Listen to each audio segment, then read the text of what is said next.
Puji Tuhan, selamat malam buat semuanya.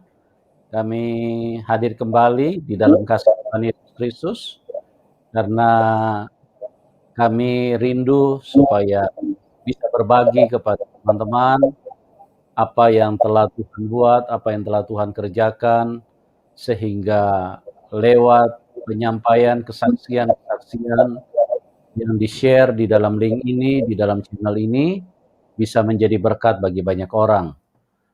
Kami terus berdoa, siapapun kita, dari latar belakang apapun, kami berdoa, kami mengasihi Anda semua, supaya kebaikan Tuhan, kasih Tuhan semakin dinyatakan, dan kehendak Tuhan bisa terjadi, bisa tergenapi di dalam kehidupan siapapun kita yang ada di dalam link ini. Kami mengasihi Anda semua, dan kami terus supaya apa yang kami bagikan bisa membuat iman kita semakin diteguhkan, kita semakin maju, kita semakin kuat di dalam Tuhan, dan semakin melakukan apa yang benar di mata Tuhan. Pada malam hari ini kita akan dengarkan sebuah kesaksian yang luar biasa, di mana kisahnya, kesaksiannya akan menuntun, ya, akan memberikan terang kepada banyak keluarga orang-orang Kristen, di mana lewat peristiwa apa yang akan dibagikan kepada kita, narasumber mengalami sesuatu yang cukup menyedihkan, bahkan cukup tragis atau berbahaya, diakibatkan karena kehidupan daripada umat Kristen yang dijalani tidak sesuai dengan kebenaran firman Tuhan. Ya, sekali lagi bukan Tuhan yang marah, bukan Tuhan yang menghukum, tetapi setan mendapatkan kesempatan karena keluarganya tidak hidup sesuai dengan firman Tuhan, tetapi masuk di dalam perangkap daripada setan, dan setan ini adalah makhluk yang jahat. Dan bagaimana setan mengobrak-abrik keluarga ini, sehingga banyak hal yang cukup menakutkan terjadi di dalam kehidupan mereka. Oleh sebab itu, teman-teman, kita akan dengarkan supaya kita bisa belajar. Jangan sampai kita tersentuh atau bersentuhan dengan hal-hal yang berbau okultisme, spiritualisme, yang bukan berasal dari Tuhan. Seperti yang saya suka katakan, bahwa bersentuhan dengan spiritualisme atau spiritual dunia roh, kita akan melihat dua sisi kebenaran dan ketidakbenaran, atau Tuhan dan setan. Nah, kalau kita keluar dari kebenaran Tuhan, maka itu sangat berbahaya. Setan akan masuk dan memporak-porandakan, akan menghancurkan kehidupan siapapun, sekalipun beragama Kristen, sekalipun majelis, sekalipun mungkin orang yang punya jabatan di dalam gereja. Tapi kalau tidak hidup sesuai dengan firman Tuhan, sekali lagi teman-teman, bukan Tuhan yang menghukum, tapi setan akan memporak-porandakan, setan akan menghajar dan menghancurkan keluarga tersebut. Itu sebabnya Paulus mengatakan di dalam firman-Nya bahwa jangan memberi celah, jangan memberi kesempatan kepada setan, karena kalau setan masuk, setan mendapatkan kesempatan, maka keluarga akan hancur, hidup manusia akan hancur. Nah, bagaimana setan bisa mendapatkan kesempatan? Tentu lewat perbuatan-perbuatan yang kita lakukan. Kita akan dengarkan secara lengkap pada malam hari ini bagaimana setan mendapatkan akses yang cukup luas, yang sangat-sangat memungkinkan untuk setan menghancurkan. Puji Tuhan, narasumber ini cepat sadar dan terus mendekat kepada Tuhan, bergantung kepada Tuhan, berpegang kepada Tuhan, sehingga Tuhan mengulurkan tangannya dan menyelamatkan keluarga ini. Oke, kita sambut Ibu Murni. Selamat malam, Ibu Murni. Ya, selamat malam semuanya. Apa kabar, Ibu? Ya, puji Tuhan, sehat, Pak. Ya, puji Tuhan. Terima kasih ya, Ibu pada malam hari ini sudah hadir untuk mau berbagi dengan kita semua.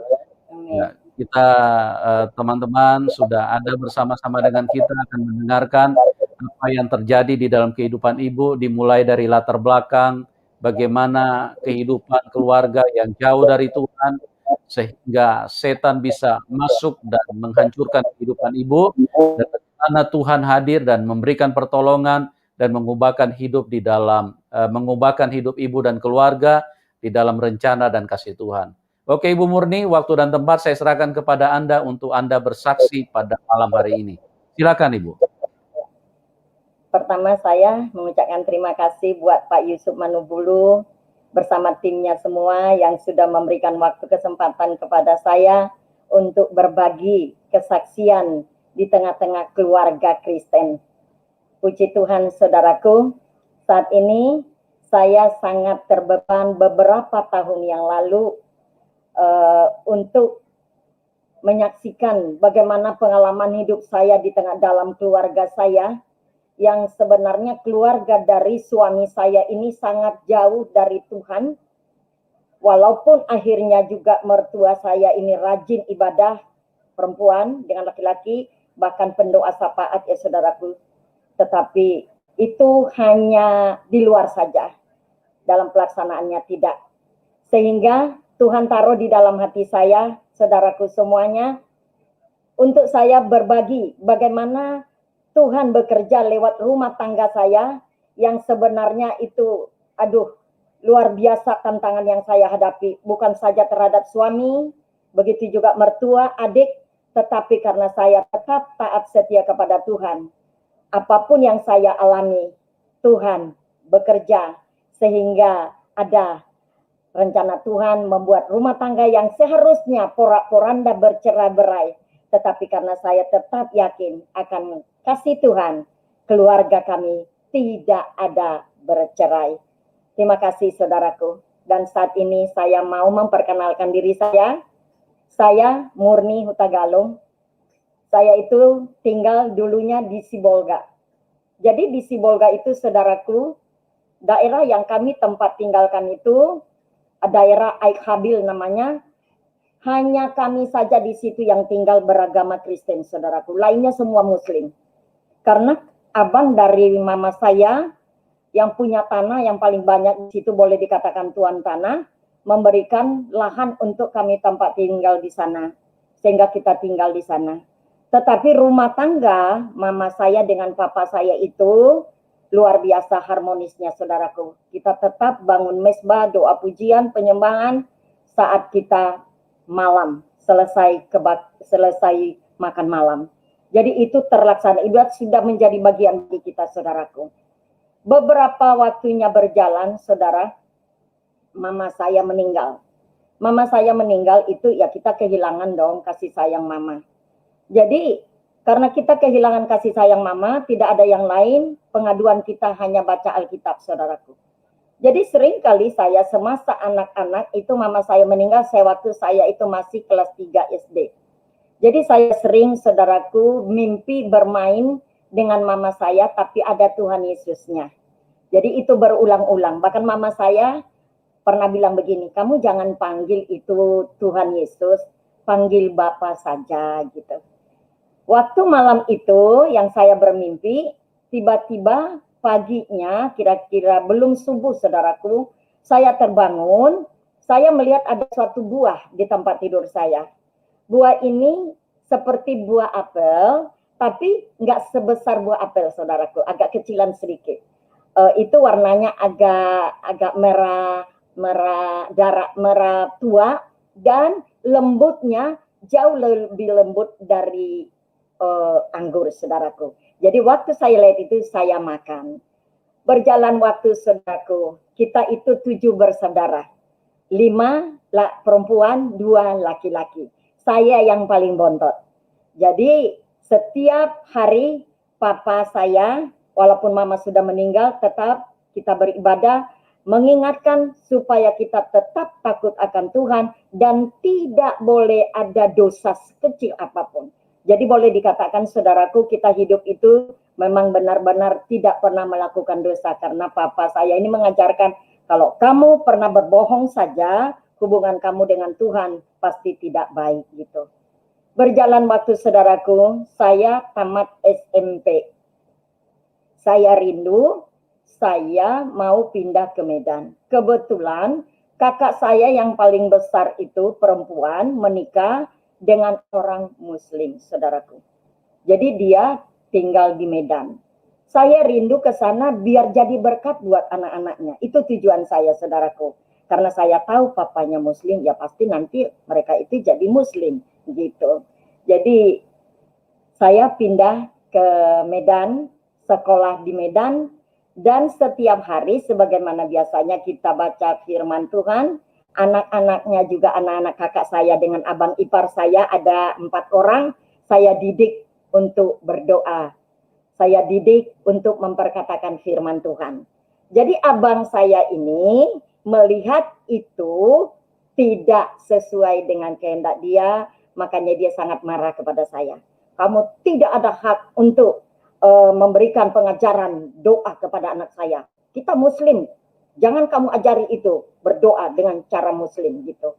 Tapi bagaimana ya anak-anak, karena anak-anak ini mau tahu, ya mereka terus, saudaraku.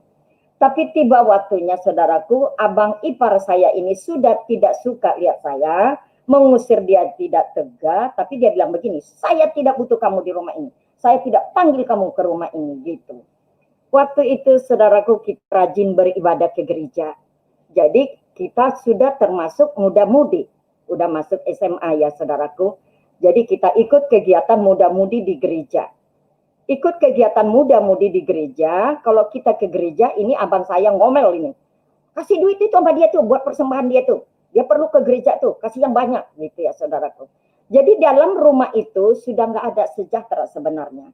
Tapi karena papa saya ini mengajarkan kita tetap takut akan Tuhan, walaupun kita diperhadapkan dengan masalah dengan abang ipar saya yang beda agama, kita tidak terpengaruh, saudaraku.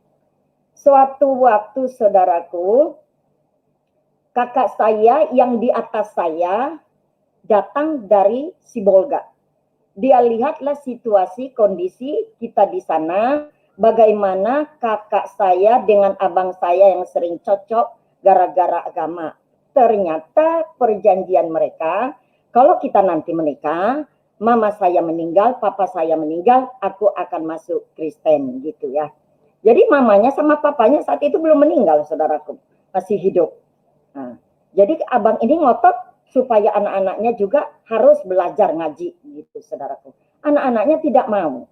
Nah, jadi sasaran amarah si abang ipar saya sama saya, saudaraku. Sasarannya itu kepada saya. Nah, kakak saya melihat itu. Waktu itu saya masih kelas 2 semia. Kakak saya ngomong begini. Waduh, katanya, berapa lama lagi kamu di sini, katanya. Aku nggak tega lihat kamu di sini, digituin sama abang, diomelin sama abang, katanya. Udah deh, kamu pulang aja ke Sibolga, gitu. Tapi saya sudah niat, saudaraku, saya harus selesaikan dulu sekolah saya, bahkan kuliah, gitu ya, saudaraku. Sesudah itu, kita yang sering ini, muda-mudi ke gereja, ada salah satu di situ, masih ada saudara, ikatan persaudaraan, cewek saudaraku teman saya. Suatu waktu dia ajak saya ke rumahnya. Kita main ke rumahnya. Udah ke rumahnya saudaraku, ternyata ada abangnya di situ. Abangnya inilah kali yang naksir saya awalnya di situ, saudaraku. Jadi dia sering main ke rumah kakak saya. Sering main keluar ke rumah kakak saya. Jadi kakak saya yang datang ini, yang di atas saya tadi, dia lihat bahwa kita tuh ada hubungan gitu. Jadi dia omongin itu sama si cowok ini yang datang ke rumah kakak saya, sudah sejauh mana hubungan kamu dengan adik saya? Ya kalau boleh udah deh menikah saja kamu, katanya. Ya bersambut pikir ini kalau suami saya ini ya, saudaraku. Jadi dia kasih tahu sama mamanya supaya kita itu ya menikah gitu. Tapi dia tahu saya itu punya kakak yang belum menikah. Kita 7 bersaudara, saudaraku. Kakak yang pertama itu yang menikah sama Muslim yang saya tempat tinggali. Kakak saya nomor 2 ada di Jakarta, sudah menikah. Abang saya nomor 1 ada di Kalimantan. Abang saya yang nomor 4 masih lajang. Nomor 5 cewek masih belum menikah. Nomor 6 itu yang baru datang dari Sibolga, belum menikah. Jadi saya juga belum menikah. Berarti 3 orang yang belum menikah di atas saya. Tapi kakak saya bilang begini, udah katanya, kalau memang sudah ada kecocokan buat kalian menikah saja. Walaupun kita bertiga belum menikah, udah menikah saja gitu. Tapi kamu janji katanya sama ini calon suami saya saat itu, kamu harus sekolahkan adik saya ini, bahkan dia rindu untuk kuliah. Tak taunya berjanji mertua saya ini, saudaraku, sebelum mertua ini ibunya sama ini calon ini suami waktu itu, dia iya saya akan kuliahkan kamu sampai tamat gitu. Jadi kakak saya senang. Kakak saya tempat tinggal saya nggak mengetahui itu hubungan itu saudaraku, karena kakak saya kerja, abang saya juga kerja, jadi dia nggak mengetahui kejadian sesungguhnya yang ada di rumah itu. Karena abang dan kakak saya tidak mengetahui, yang mengetahui kakak ini yang di atas saya ini, ya diam-diam saudaraku kita kawin lari. Kalau istilahnya di Medan ya, lari kawin atau kawin lari. Kita dibawa kabur lah saudaraku. Jadi dibawa kabur ke pedesaan karena kebetulan keluarga dari saya itu ada yang agak lumayan pangkatnya di Medan ya saudaraku. Jadi mereka takut kalau nanti saya dicari, dibawa kabur lagi gitu. Jadi diam-diam kita ngumpet di tempat saudara mereka yang jauh dari kota. Dan kita menikah di gereja HKBP saudaraku tanpa ada pihak dari keluarga saya. Hanya dihadiri oleh pihak keluarga laki-laki atau suami saya. Kita diberkati saudaraku, berjalan waktu. Hari pertama masih enak. Hari kedua saudaraku, saya itu anak yang paling bontot, anak yang paling dimanja, nggak pernah kerja saudaraku. Apalagi namanya diomelin, nggak pernah. Saya paling manja sama kakak dan abang-abang saya. Udah, hari kedua saudaraku, karena suami saya ini cemburuan, di tengah-tengah keluarga itu ada keluarga mereka yang laki-laki. Ya gimana ya, kalau kita ngeladeni makan gitu, ya tentu kita kasih dong makannya. Dia marah. Malam itu saudaraku, saya tidak bolehin tidur di tempat tidur. Sehingga saya tidur di lantai. Kebetulan tidak ada tiket di kamar itu. Gak mungkin saya keluar nyari tiket. Ntar ketahuan dong sama mertua, karena kita tinggal di rumah mertua. Jadi hari yang kedua saya sudah tidak tidur di tempat tidur saudaraku. Begitulah hari lepas hari.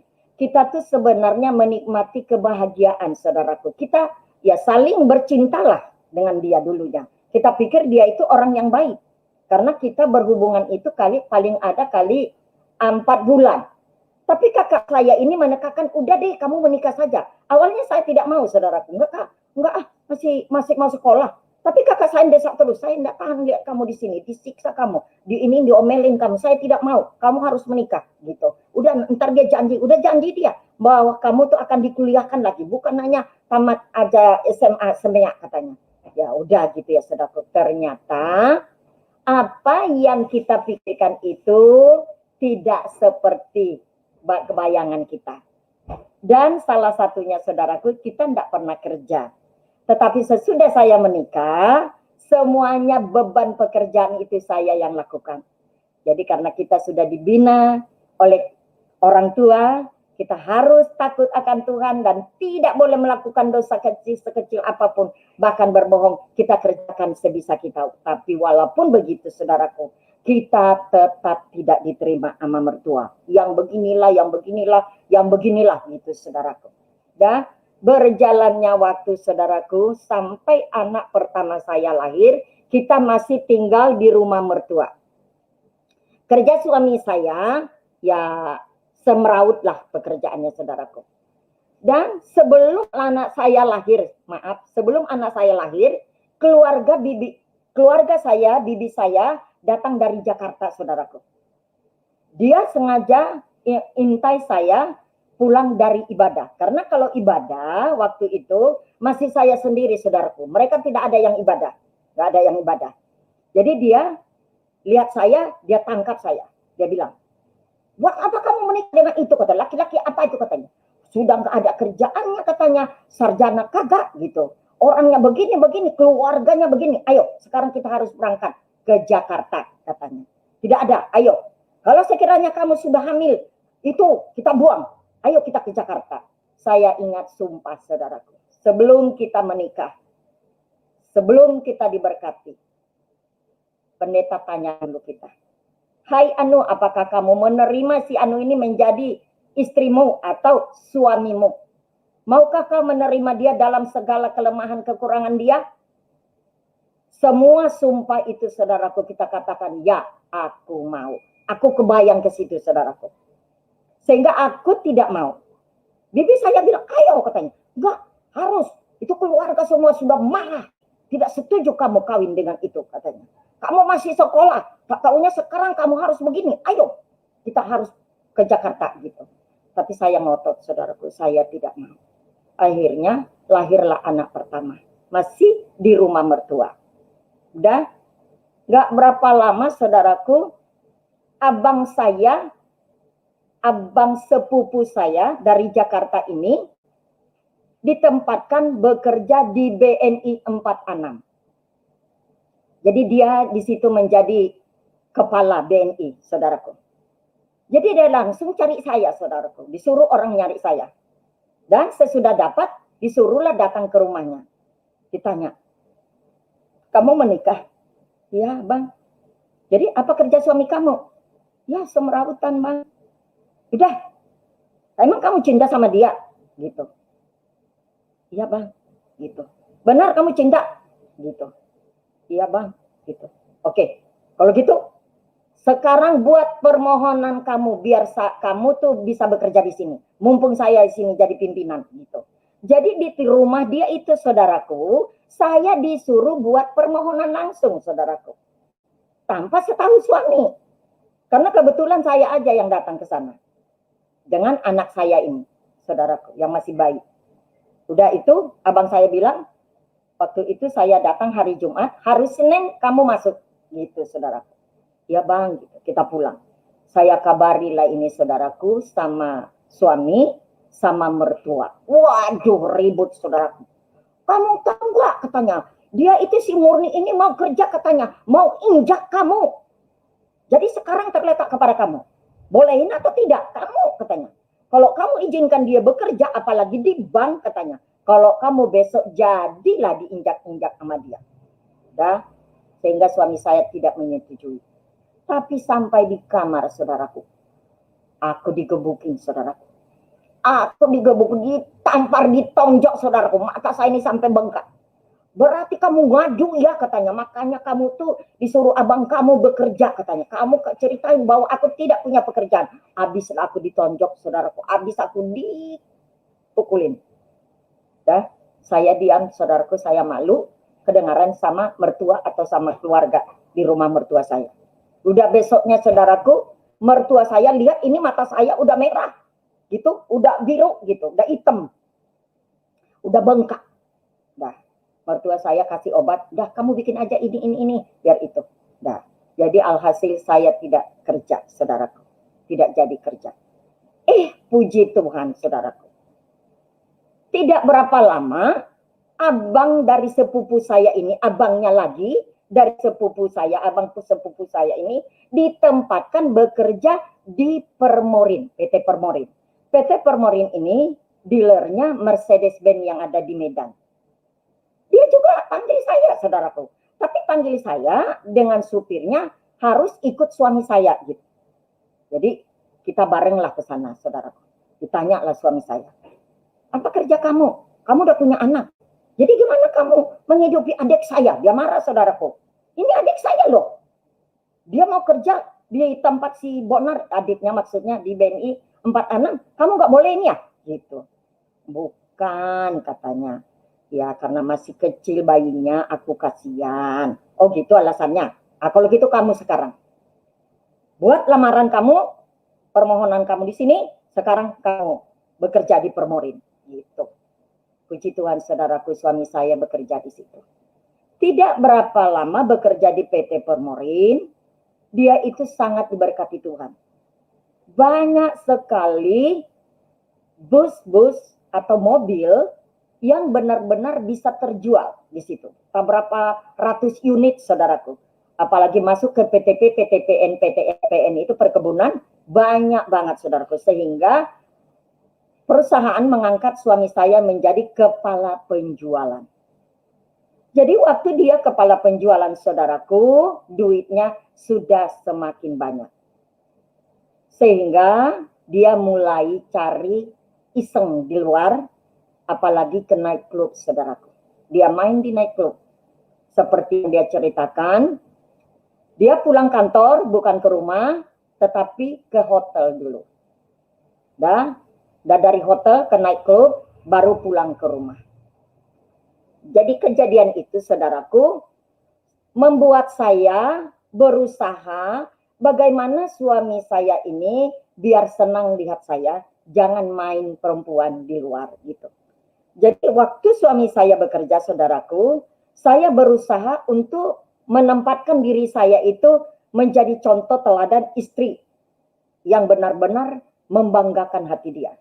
Kalau dia kerja, itu sepatu, kaos kaki, semua pakaian dia udah saya siapkan. Tapi kalau kaos kaki saya yang makaikan, saudaraku. Sepatu juga saya yang makaiin. Rambutnya sampai dia meninggal, itu saya yang nyisir, saudaraku. Dan kalau dia pulang, misalnya pulang jam 10 atau tengah 10, jam 9 malam, itu 2 baskom atau 2 panci, air panas saya masak, saudaraku. Supaya apa? Supaya dia melihat kasih sayang saya, dan dia tidak marah dan tidak ngomel lagi sama saya, saudaraku. Jadi kalau dia pulang, saya siapkan, saya taruh handuk di tempat tidur, saya suruh dia tiduran, saya lap pertama, saudaraku. Lap pertama selesai, lap kedua. Sesudah lap kedua selesai, saya kasih bedak ke dalam ke tubuhnya semuanya. Sesudah itu baru saya pakaikan pakaiannya, saya bertanya, Papa tuh mau makan atau apa? Gitu.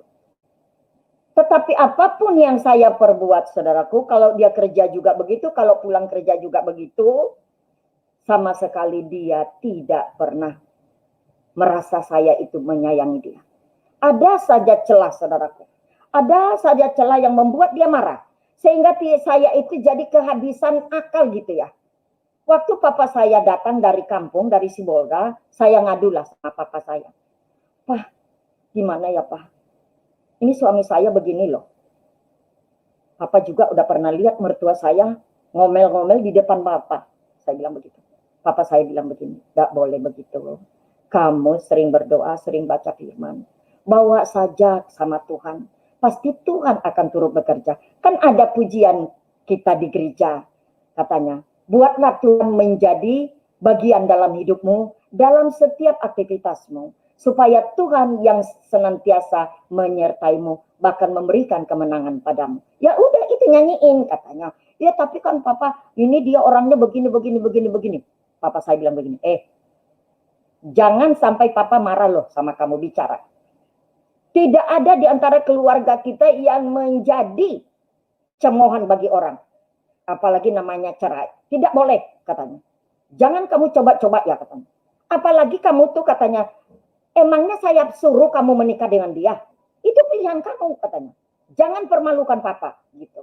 Jadi apapun yang saya alami, saudaraku, membuat saya tidak bisa ngadu lagi kepada Papa, bahkan kepada kakak atau keluarga saya, saudaraku. Kepada abang saya pun memberikan pekerjaan buat suami saya tidak pernah ngadu, saudaraku. Dan saudara, begitulah kejadiannya hari lepas hari. Puji Tuhan, saudaraku. Tuhan berkati kami, sehingga mertua saya itu bilang, udah deh, kamu udah bisa dong bangun rumah buat saya. Lahan juga kamu udah bisa beli, gitu. Jadi waktu itu ada rumahnya, tapi udah dia jual, saudaraku, sehingga dia ngontrak lah. Jadi karena dia ngontrak, dia lihat ada berkat buat kita, mertua saya ngomong. Saya sampaikanlah pada suami. Ya udah, terserah kamu. Kalau kamu mau beli lahan, katanya, kamu aja gitu. Saya ngomong sama mertua. Oh, katanya, sekarang kamu yang jadi bosnya, katanya. Saya cerita sama kamu, katanya. Maksud aku biar kamu sampaikan sama suami kamu. Tapi kok malah kamu sekarang yang datang, katanya. Bukan kamu yang kerja ya. Jangan mentang-mentang abang kamu tuh yang bikin kerja anak aku. Kamu sudah begini, katanya. Udah anggap remeh kita, katanya. Tidak, katanya. Tidak ada hak kamu, walaupun itu suami kamu ada kerja di tempat yang diapain sama abang kamu, katanya. Jangan mentang-mentang itu kamu jadi sombong. Gitu. Jadi saya kasih tahu lah sama suami, tapi enggak saya kasih tahu, marahnya mertua, saudara. Udah itu, suami saya pergilah ke rumah mertua, saudaraku. Pulang dari sana, saudaraku, aku habis digebukin. Iya, katanya, mentang-mentang kamu tuh katanya udah ada ini, katanya dibela sama abang kamu. Mentang-mentang abang kamu itu buat aku kerja. Sekarang lagi begini, katanya kamu udah mulai sombong, mulai atur mama saya. Habis aku, saudaraku, digebukin. Habis ditendangin. Kita ngomong yang baik juga tidak terima. Karena mertua saya ini, dia bilang, ya udah pasti dia dengar, saudaraku. Dah, alhasil saudaraku pendek cerita, dibeli lahan dan dibangun rumahnya. Waktu itu, saya itu, ya puji Tuhan ya, kasih karunia saudaraku. Saya berusaha untuk menabung. Duit yang dikasih untuk belanja, bagaimana caranya biar saya bisa nyimpan, saudaraku. Sehingga duit yang saya simpan ini, diam-diam saya beli emas. Dan waktu pembangunan rumah itu, mertua saya datang ke rumah. Nah, itu bangunan tuh belum selesai itu, masih ada kurang bahannya. Gimana tuh? Gitu. Ya nggak mungkin lah aku kasih duit tanpa setahu suami, kan gitu. Ya nantilah mah, aku ngomong dulu. Iya, alasan kamu begitu, katanya. Alasan kamu begitu, katanya. Mentang-mentang itu laki kamu tuh kerja di tempatnya abang kamu tuh. Kamu tuh udah sombong, gak ingat orang tua lagi. Gitu, saudaraku. Gara-gara dia, jadi nyampe nunggu dulu, laki kamu baru dibeli bahan. Gitu ya, saudaraku. Ya saya ingatlah barang saya, saudaraku. Udah deh, diam-diam ini saya beli tanpa setahu suami. Oke lah, saya kasih. Saya kasih, saudaraku. Mah, kalau gitu gini aja deh, mah. Mama jual aja ini, mas. Berapa hasilnya, udah mama beliin aja untuk bahan bangunan. Gitu, saudaraku. Dah, selesai itu dibangun, mertua saya menganjurkan sama suami, ini lahan kosong nih di sebelah rumah itu. Lahan kosong nih, beli aja untuk tempat kamu atau jadi invest apa juga, katanya. Jadi suami saya diam-diam tanpa setahu saya, saudaraku, dibeli itu lahan rumah. Waktu itu papa saya datang. Waktu papa saya datang, dikasih tahu sama dia. Iya, Pak, kita udah baru beli lahan rumah, katanya. Oh iya, kalau gitu kita lihat dong. Saya mau lihat gitu. Papa saya pergilah dengan suami saya ke sana, saudaraku. Udah itu, pulang dari situ, suami saya kerja besoknya, papa saya ngomong, nah, kalau boleh lahan rumah itu jangan kalian bangun.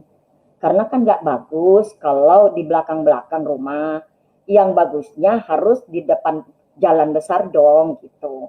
Jadi mobil gampang masuk, keluarga juga gampang masuk. Jadi buat aja deh invest itu, gitu. Iya Pak. Gitu. Ya. Diam-diam, saudaraku, mertua saya sama suami sepakat untuk bangun rumah di situ. Sehingga tanpa setahu saya, bahan-bahan bangunan itu udah ada di situ. Ya terpaksa kita nurut lah, nggak mungkin lagi komplit. Ntar marah lagi, digebukin lagi. Ini papa saya udah pulang, saudaraku. Ya, bangunlah ini rumah. Udah dibangun rumah selesai, saudaraku. Kita hanya berjarak 2 meter dari halaman rumah mertua, 3 meter dari samping rumah kita. Jadi berarti 5 meter.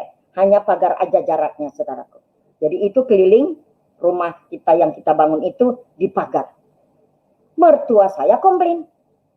Rumah kamu dipagar. Rumah aku tidak dipagarin. Ayo, jangan gitu dong. Jangan rumah kamu aja. Rumah kita juga harus dipagar. Itu, saudaraku ya. Dah. Pokoknya apa yang ada di rumah, tempat kita tinggal itu harus ada sama dia. Itulah mertua saya dulu. Berjalannya waktu, saudaraku. Sewaktu-waktu, adik ipar saya, sepupunya, sudah ada beberapa lama tidak pernah datang lagi ke rumah. Tidak pernah datang ke rumah. Waktu itu dia datang, dia gedor pintu. Saya buka, dia datang. Kamu yang datang, Dek. Saya bilang gitu. Iya, selamat tahun baru, Kak, katanya. Oh iya, selamat tahun baru, ayo, mari masuk. Gitu. Masuklah. Jadi itu tahun baru sudah ada 2 minggu selesainya, saudaraku. Jadi semua peralatan yang kita pakai waktu tahun baru atau sama Natal, itu udah kita simpan. Jadi nggak berapa lama mertua saya nyusul datang, saudaraku. Nggak berapa lama juga suami saya nyusul datang. Jadi saya waktu itu gendong anak saya, saudaraku. Saya jongkol untuk ngambil gelas. Karena saya tanya adik saya, Dek, kamu mau minum apa? Yang panas atau yang dingin? Gitu. Adik saya ngomong gini, udah terserah kakak aja deh, yang mana aja boleh. Gitu. Saya ambil gelas, saudaraku, tiba-tiba suami saya datang. Kurang ajar kamu, dia tendang aku. Kurang ajar kamu, katanya. Adik saya datang, kamu tidak peduliin lah. Kok kamu ngomong begitu? Saya bilang. Ini saya jongkok, ini ngambil gelas loh. Untuk melayani dia, ngasih minum dia. Aku udah nanya dia tadi, aku gituin. Iya, katanya. Kamu kurang ajar kamu. Kamu mulai sekarang sombong kamu, katanya. Udah enak aja kamu sekarang sama keluarga saya. Udah kamu nggak hargai lagi gitu. Saya diseret, saudaraku, dicekek ini leher saya. Jadi saya nyandarnya kerjerjak kamar makan, ruangan makan, saudaraku. Ini dicekek ini. Udah dicekek, digebukin lagi, diseret saya, saudaraku. Dari ruang makan ke ruang tamu. Mertua laki, mertua perempuan, adik ipar ada di situ. Mertua laki dan perempuan. Bukannya mendamaikan, saudaraku. Apa dia bilang? Rasain lo. Lo sendiri yang cari penyakit. Makanya laki lu menggebukin lu. Sampai di kamar aku digebukin lagi, saudaraku. Sehingga aku tidak bisa keluar lagi. Menggendong anak, saudaraku. Menggendong anak. Dah. Besoknya, saya tidak bisa tidur lagi. Ini leher saya nggak bisa lagi bernapas, saudaraku. Sehingga waktu tidur itu saya harus duduk begini. Dan sesaknya, sakitnya nggak ketulungan. Sehingga kita ke dokter. Saya ke dokter. Dokter menganjurkan ini secepatnya harus dioperasi. Saya beritahu sama suami sehingga kita dioperasi, saudaraku.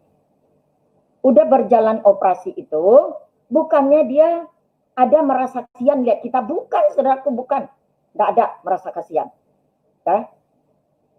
Nggak berapa lama, saudaraku, keluarganya datang dari Sibolga. Jadi kalau saya itu di rumah, saudaraku, biar hemat duitnya, maklum ibu rumah tangga, saya itu seminggu itu 2 kali belanja. Jadi saya sudah ada menunya hari Senin, Selasa, Rabu. Sudah ada menunya, saudaraku. Kamis, Jumat, Sabtu, Minggu gitu. Jadi kita udah tentukan menu-menunya. Nah, tahunya karena keluarganya datang, menu yang seharusnya kita buat gagal dong, kita harus beri yang terbaik buat saudara, kan gitu.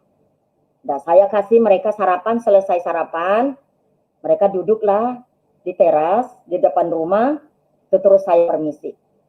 Maaf ya Inang, orang Batak bilang Inang ya, sama Amang gitu.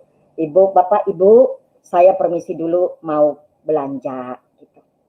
Tiba-tiba suami saya, saudaraku, angkat kaki. Dia bilang, nih, uang belanja kamu.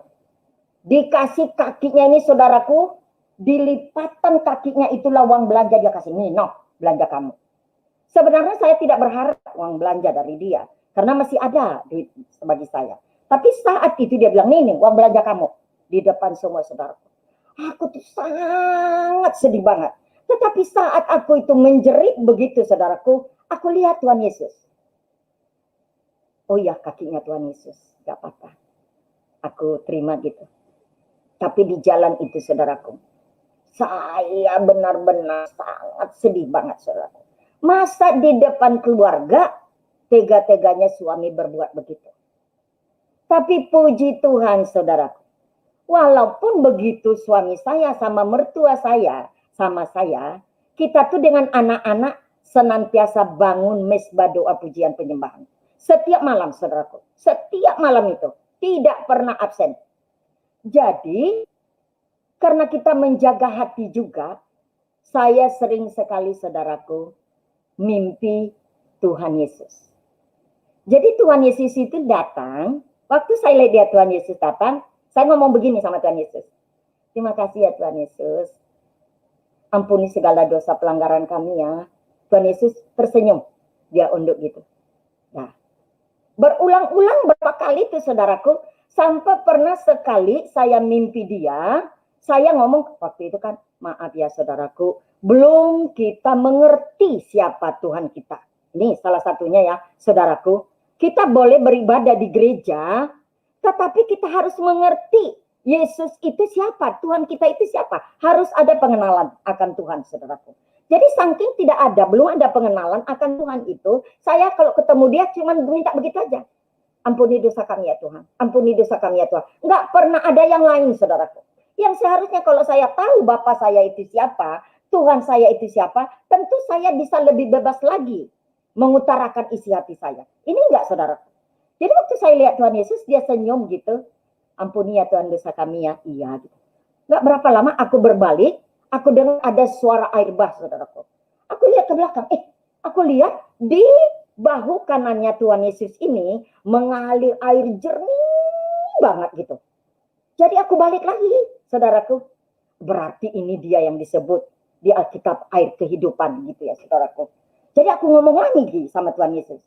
Tuhan Yesus, ada lagi loh yang aku mau minta gitu. Iya, kata Tuhan Yesus. Air kehidupan itu juga berikan kepada kami ya gitu. Iya, aku akan berikan gitu, saudaraku. Karena itu yang saya tahu saat itu. Maklum di gereja tradisi kita masih ya saudaraku ya. Nah, sesudah itu saudaraku, kita senantiasa diperhadapkan dengan kekuatan yang benar-benar Tuhan hadir dalam kehidupan kita. Apapun yang kita alami itu senantiasa Tuhan. Ampuni aku, ampuni suamiku. Tolong Tuhan. Itu aja. Yang tahunya saudaraku, yang lainnya nggak ngerti gitu berdoanya. Berjalannya waktu saudaraku. Udah berjalan waktu, suami saya sakit. Suami saya sakit ternyata getah kelenjar bening di sini di lehernya. Dah berobat. Puji Tuhan dengan doa kita suami saya sembuh. Tapi suami saya bukannya semakin baik saudaraku, makin tambah kenakalan dia. Bukan aja ke naik klub lagi saudaraku main perempuan, tetapi main judi. Bisa 3 hari 3 malam gak pulang. Begitu. Jadi kita tuh gak rasanya gimana ya. Mau gimana gitu. Kita mau ngadu, wah pasti disuruh cerai. Padahal kita tahu tidak boleh bercerai. Hai istri, tunduklah kepada suami. Nah, gitu saudaraku. Jadi kita ingat itu melulu. Itu saat itu papa saya sudah meninggal, saudaraku. Papa saya juga meninggal, itu ada keributan di situ, saudaraku. Mertua saya bilang begini, tuh, kamu tuh nggak diberitahu, kita tuh nggak diberitahu papanya meninggal. Tapi katanya saudara-saudaranya yang ada mertuanya diberitahu. Jadi suami saya marah di depan mayat, saudaraku. Kamu sampai di Medan nanti saya akan ceraikan kamu. Gitu. Saya ngomong pelan sama suami. Iya, kalau kamu mau ceraikan saya siap. Tapi ntar dulu ya, papa saya kubur dulu. Jangan buat keributan di sini, gitu, saudaraku. Nah, berjalannya waktu, suami saya sehat, saudaraku, tapi main judi lagi. Udah main judi, diizinkan Tuhan lagi berapa lama waktunya itu ada kali setahun ya. Main judi, tak tahunya sakit lagi, saudaraku. Sakit kedua. Udah sakit kedua ini, dianya bisa cabut input, saudaraku. Kabur dari rumah sakit. Jadi kita cari-cari kemana ya, gitu.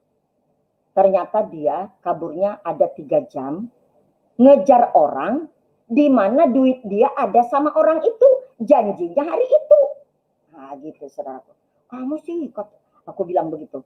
Masa kamu kabur? Perawat cariin kamu. Iya, kalau aku nggak apa katanya, gimana itu duit dapat katanya. Jadi aku makanya diam-diam pergi gitu. Puji Tuhan saudaraku, Tuhan masih beri kesempatan buat dia untuk dia sehat, pulang lagi ke rumah. Ya? Tapi bukannya mendekatkan diri, bukan ibadah saudaraku, bukan ke gereja. Ada mobil dibeli saudaraku, mobil tidak pernah dibawa ke gereja. Dia bawa ke hotel, ke nightclub, dan main judi. Jadi begitulah berulang-ulang, saudara. Kita berulang-ulang minta supaya dia datang ke gereja, bareng ke gereja. Dia tidak mau, saudara. Suatu waktu dia tidak pulang. Saya itu tetap ada jam doa, saudaraku. Selesai saya berdoa, tiba-tiba saya duduk di ruang tamu. Saya melihat ada pasukan Rom. Tahu ya saudaraku, pasukan Rom itu gimana waktu Tuhan Yesus ditangkap, yang lengkap dengan topinya, dengan perisainya, dengan sepatunya, dengan tombaknya, berdiri di depan pintu, saudaraku. Ya, ini siapa ya? Kayak pasukan Roma gitu ya, saudaraku. Tentara Rom gitu ya, saudaraku. Dia ngomong sama saya, saudaraku. Kamu tahu nggak? Itu suami kamu itu main judi terus loh. Gitu. Duit yang ada di lemari kamu sama emas yang ada di situ habis dijudikan sama suami kamu. Gitu. Dia pulang, saudaraku. Dia pulang, saya ngomong lah. Dari mana aja kamu? Kok bisa-bisanya sampai 3 hari 3 malam gak pulang? Ya aku tuh kurang ajar aku. Pokoknya kata-kata kotor keluar dari mulutnya. Jadi saya bilang, kamu gak boleh ngomong begitu. Tuhan Yesus sudah mati bagi dosa-dosa kamu. Yang seharusnya kamu sadar bertobat sungguh-sungguh. Jangan mengulangi kesalahan itu lagi. Gitu ya. Saya tidak bilang ada itu. Ya. Berdoa gitu. Ya, aku tuh udah berdoa tapi begini. Enggak, karena kamu nggak sungguh-sungguh. Saya bilang begitu. Itu lemari, memang kita satu lemari dengan suami saudaraku. Tapi ada suatu tempat yang khusus buat dia, tidak boleh saya ganggu, saudaraku. Itu duit di situ banyak, saudaraku, penuh. Emasnya juga ada di situ. Jadi mana hak saya belanja rumah, itu yang bisa saya pakai, yang dia sudah simpan di situ, tidak boleh saya pegang, saudaraku. Dan saya tidak mau pegang, karena papa saya sudah senantiasa tidak boleh bohong. Tidak boleh berbuat jahat. Kalau kamu membohongi orang, boleh. Tapi Tuhan tidak boleh dibohongi loh. Jadi jangan sampai ada bohong, kejahatan apapun yang kamu lakukan. Jadi itu udah jadi bagian dalam hidup kita, saudaraku. Saya tidak mau bohong begitu. Saya lihat semuanya sudah ada benar, saudaraku. Duit habis, emasnya juga habis. Udah, pulangnya dia saya tegur. Pantas kemarin itu ada begini, saya ceritakan sama dia. Udah, katanya. Aku nggak ngerti aku lagi, katanya. Aku nyerah aja, katanya. Udah, besoknya kebetulan hari Minggu kita bareng ke gereja, saudaraku. Udah bareng ke gereja. Tak taunya hari berikutnya, saudaraku, ngulang lagi pekerjaan dia. Ngulah lagi, saudaraku. Udah ngulah lagi, pergi lagi. Aku juga nggak tahu mau ngomong apa. Niat di hati mau ninggalkan dia karena keluarga udah sering banget nganjurkan, udah deh cerai aja kamu dengan dia tuh. Kamu memang ditanya tetap aja nyembunyikan, tetap jaga rahasia katanya. Tapi kita tahu bagaimana suami kamu sama kamu tuh. Udah deh, biarin aja kayak gitu. Gitu saudaraku ya. Tapi kita tidak, tetap ingat sumpah kita di hadapan Tuhan. Saudaraku yang dikasihi oleh Tuhan. Waktu dia sakit itu, masih Tuhan kasih kesempatan, bukannya beribadah, bukannya ke gereja, bukan baca firman, tetapi ngulah lagi seperti biasa. Tuhan sangat mengerti, saudaraku. Perusahaan tempat dia bekerja itu mulai bangkrut. Sesudah abang sepupu saya yang menjadi manajer di situ, pimpinan di situ, pindah ke Jakarta. Jadi gak ada lagi kemajuannya, saudaraku. Jadi suami saya cari tempat di mana kalau dia sudah selesai di Perte Permorin ini. Tak taunya ada perusahaan cabang juga dari Mercedes-Benz yang ada di Medan, Cosmos di situ, PT Cosmos. Nah, itulah menerima dia. Tapi suami saya punya syarat. Harus kontrak kerja gitu. Jadi diminta berapa? 20 tahun. Ya perusahaan nggak mau dong. Nggak mau bolehin gitu. 10 tahun boleh gitu. Dia nggak mau, saudaraku. Sehingga kumpul lagi mereka papanya, mamanya, adik-adiknya berencana untuk beli bus. Biar itu usaha mereka, saudara. Dibelilah bus ini, ada 5 unit, saudaraku, Mercedes-Benz. Bus yang gede-gede itu, Mercedes-Benz. Jadi papanya yang megang, adiknya dua-duanya megang, saudaranya yang megang, termasuk suami saya yang megang. Jadi waktu suami saya ini pulang, tentu dia cek dong, setoran nomor sekian berapa, setoran nomor sekian berapa, setoran nomor sekian berapa. Jadi saya hanya menerima dan menyuruh drivernya untuk naikin berapa yang mereka setor sama saya. Jadi suami saya lihat, lah kok segini setorannya nomor sekian, kata, aku nggak tahu, kan dia ngasih sekian, kamu lihat tuh tekanan dia gitu. Dia marah, saudara.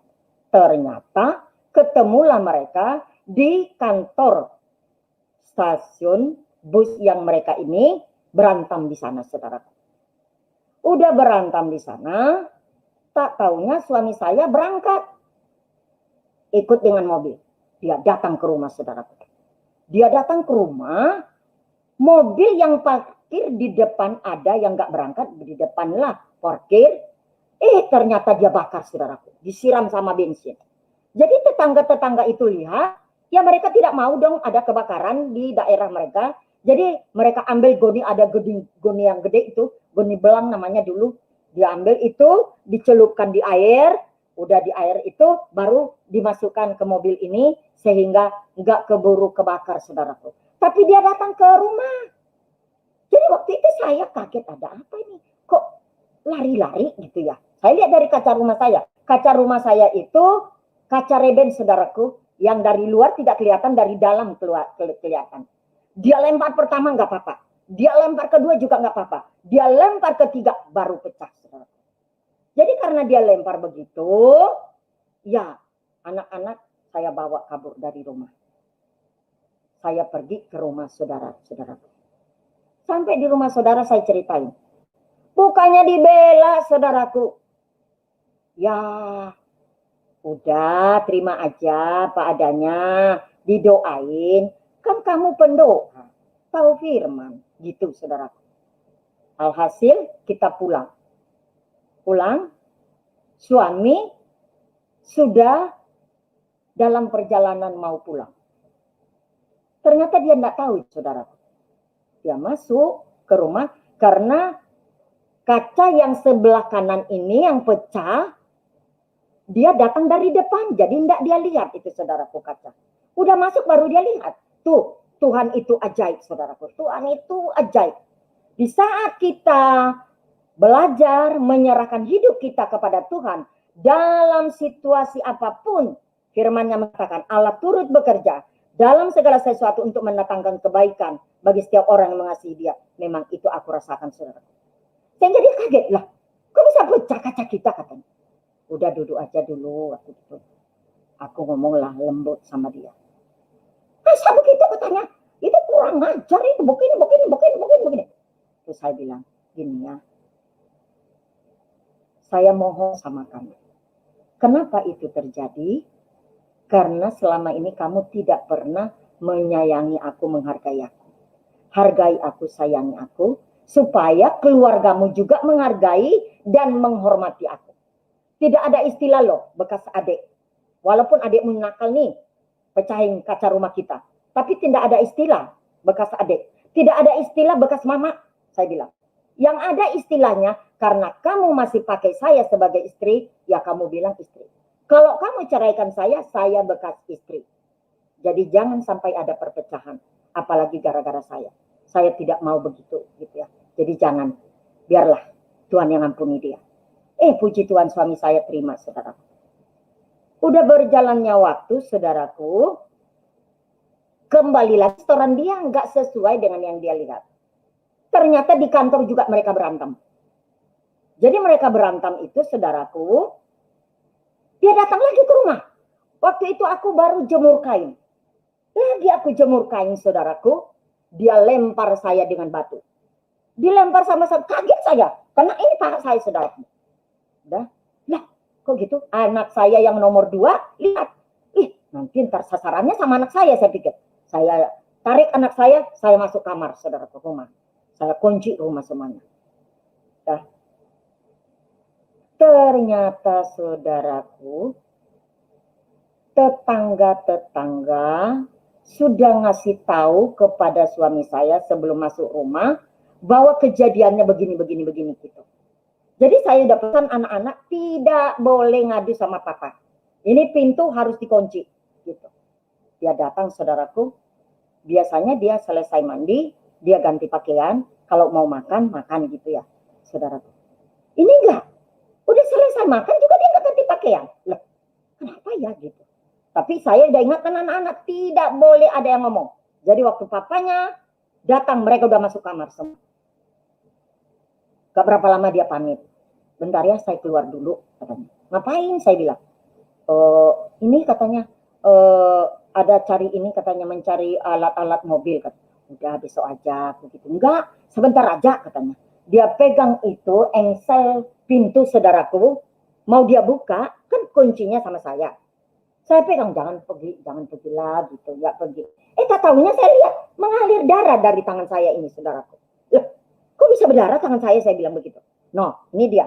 Kalau kamu saya izinkan pergi, berarti saya akan melihat ada pertumpahan darah antara kamu dengan adik kamu. Saya bilang begitu. Iya, katanya mobil dibakar, rumah ini dilempari lagi, ini udah hancur ini semua rumah. Dia bilang begitu. Udah, kita doain aja, ayo masuk kamar. Waktu saya pegang pinggangnya, saudaraku, ternyata pisau sudah di pinggangnya, diikat pinggangnya. Oh, jadi kamu berencana mau membunuh gitu. Iyalah, ngapain lagi dibiarkan manusia begitu katanya. Enak aja dia ngancurin mobil katanya, bakar mobil, rumah juga dihancurin katanya. Apa dia itu kata, mendingan dia dibunuh. Gitu. Jadi saya puji Tuhan, saudaraku, saya doain dan saya ingatin lagi, ya dia benar-benar gak jadi berantem, saudaraku. Dia bisa terima adiknya. Iya, oke.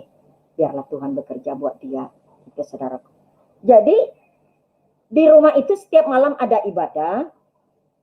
Ada tetangga saya, saudaraku, di sebelah rumah kita itu orang Muslim. Jadi suami istri ini asik berantem melulu gitu. Anaknya waktu itu masih SMP, sering main ke rumah kita. Dia makan di rumah, bahkan mau nginap gitu. Jadi kita biarin. Jadi waktu kita ibadah, dia seringlah di pojokan gitu, duduk gitu. Kita nggak ngajak dia karena kita tahu dia kan Muslim. Karena mamanya sama papanya tahu, bisa marah sama kita. Suatu waktu dia ngomong begini, Ci, dia panggil aku Oci gitu, panggilannya. Oci, boleh nggak saya gabung katanya. Ngapain gabung apa? Kalau ibadah rasanya teduh banget orang Oci katanya. Kalau boleh ikut dong gitu. Ya udah ikutan aja gitu ya saudaraku. Jadi mulai saat itu dia ikut, saudaraku. Jadi suatu waktu ada puasa. Dia nanya sama saya, Ci, gimana ya puasa ini, kita kan harus sembahyang taraweh gitu. Ya udah kamu sembahyang tarawih aja, tapi jangan sebut Allahu Akbar ya. Sebut Tuhan Yesus, Tuhan Yesus, Tuhan Yesus gitu aja. Pokoknya Allah harus kamu sebut Tuhan Yesus. Jadi dia pergi, saudaraku. Dia pergi itu, dia sudah belajar baca Alkitab. Puji Tuhan, saudaraku. Dia lihat situasi itu begitu, kita ibadah, ada damai sejahtera, ada sukacita. Jadi dia bilang, saya mau menjadi pengikut Kristus. Gitu ya, saudaraku. Jadi karena dia bilang begitu, saya kasih tahulah sama kakak saya yang paling besar yang pernah saya tinggal dulu sama dia. Kebetulan kakak saya ini ya penginjil juga, saudaraku. Kita bawalah sehingga dia dibaptis, diberilah namanya Samuel. Puji Tuhan, saudaraku, berjalannya waktu, ini anak ini tetap tinggal sama saya.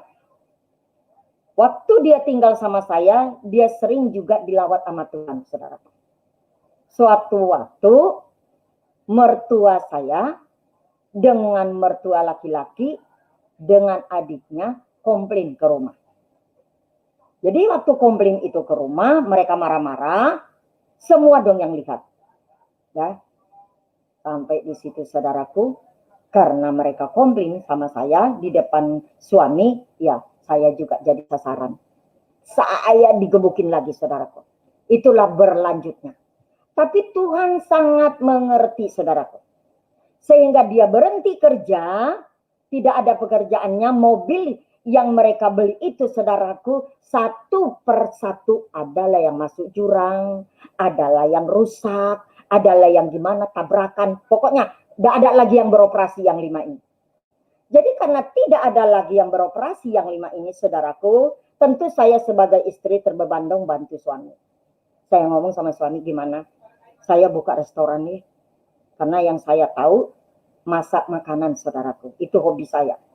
Jadi suami saya, udah kamu buka deh gitu. Jadi saya cari lokasi di depan kampus Universitas IKIP sama Universitas Medan Area saudaraku. Kebetulan lokasi tempat saya itu strategis banget. Saya jualan lah di situ saudaraku. Jadi karena mereka menikmati makanan-makanan ini, mereka sangat senang saudara. Jadi rame lah ini. Kalau sudah pulang kuliah, ini warung saya ini, restoran saya ini penuh. Saking mereka menikmati makanan saya, belum nyampe juga di tempat kita, saudaraku, dari seberang jalan mereka udah teriak, "Mami, kita lapar nih, siapa makanan?" gitu. Jadi karena udah kebiasaan-kebiasaan begitu, ya kita menganggap mereka itu juga anak kita, saudaraku ya, kita layani. Suatu waktu suami saya pulang. Dia lihat itu datang ke restoran. Dia lihat kejadian itu. Oh, ini kerja kamu. Ayo pulang. Biar jangan ada keributan, diam-diam saya pulang, saya pesankan sama anggota-anggota saya, udah kalian kerjain dulu ya. Sepanjang jalan dari restoran saya, saudaraku, sampai ke rumah, saya itu didorong sama motornya. Dilihatin orang juga tidak peduli, saudaraku. Didorong gitu. Ditabrak-tabrakin itu motornya sama saya. Kurang ajar kamu, perempuan gagal kamu. Gitu, saudaraku. Sampai di rumah, udah deh. Habis lagi saya digebukin, saudaraku. Habis saya digebukin, udah capek digebukin saya, ngomelin saya. Akhirnya malam, saudaraku. Saya ke kamar lah, rencana mau tidur. Tiba-tiba datang, bawa pisau saudaraku. Dia mau tancapin itu pisau sama saya. Hati ini nyanyi saudaraku. Ada nyanyian di HKBP yang mengatakan kalau saya bahasa Indonesia kan begini. Bangkitlah hai jiwaku, bangkit dan berdoa. Dan selanjutnya saudaraku. Mau saya lawan gak bisa saudaraku. Masa nyanyi roh ini saudaraku. Udah, jadi karena saya belum tahu menengking mematahkan kuasa iblis, saudaraku, saya taunya dalam nama Tuhan Yesus. Dalam nama Tuhan Yesus gitu doang. Gak berapa lama suami saya keluar dari kamar. Udah keluar dari kamar saudaraku, gak berapa lama saya juga keluar. Ngapain dia keluar gitu? Ternyata dia ambil kompor masak. Kompor masak kita waktu itu masih pakai minyak tanah saudaraku. Dia sirami tadi kursi di mebel ini, kursi-kursi kita mebel kita ini, disiramin dengan minyak tanah saudaraku. Saya berdiri aja liatin gitu, nggak ngomong. Nggak berapa lama dia ambil geretan korek api saudaraku, dia nyalain itu. Tapi setiap dia nyalain itu, saya berdoa dalam hati, dalam nama Tuhan Yesus apinya mati. Dalam nama Tuhan Yesus apinya mati. Puji Tuhan saudaraku. Di antara korek yang dia nyalain itu, satu pun tidak ada yang nyala. Sehingga dia itu kesal, dia masuk kamar, dikunci itu kamar. Dan saya tidurlah di luar. Karena saya tidak mau anak-anak saya mengetahui masalah di keluarga. Jadi begitu pun saudaraku, suami saya itu main perempuan, main judi, gebukin, saya tidak pernah ngomong sama anak-anak. Makanya saya bilang sama suami saya, kalau kamu marah, kalau kamu mau mukulin saya, kalau boleh tolong ya permintaan saya, di kamar deh, jangan tawan anak. Saya siap gak berteriak, saya bilang. Karena saya kasihan lihat anak-anak saya, saudaraku. Bagaimana mereka lihat mamanya digebukin. Pasti mereka gak terima kan gitu. Bisa-bisa jadi benci. Gitu. Jadi saya bilang begitu sama suami, saudaraku. Ya, puji Tuhan, saudaraku. Berjalan waktu, perubahan tidak ada, dan saya tidak lagi dagangan nasi.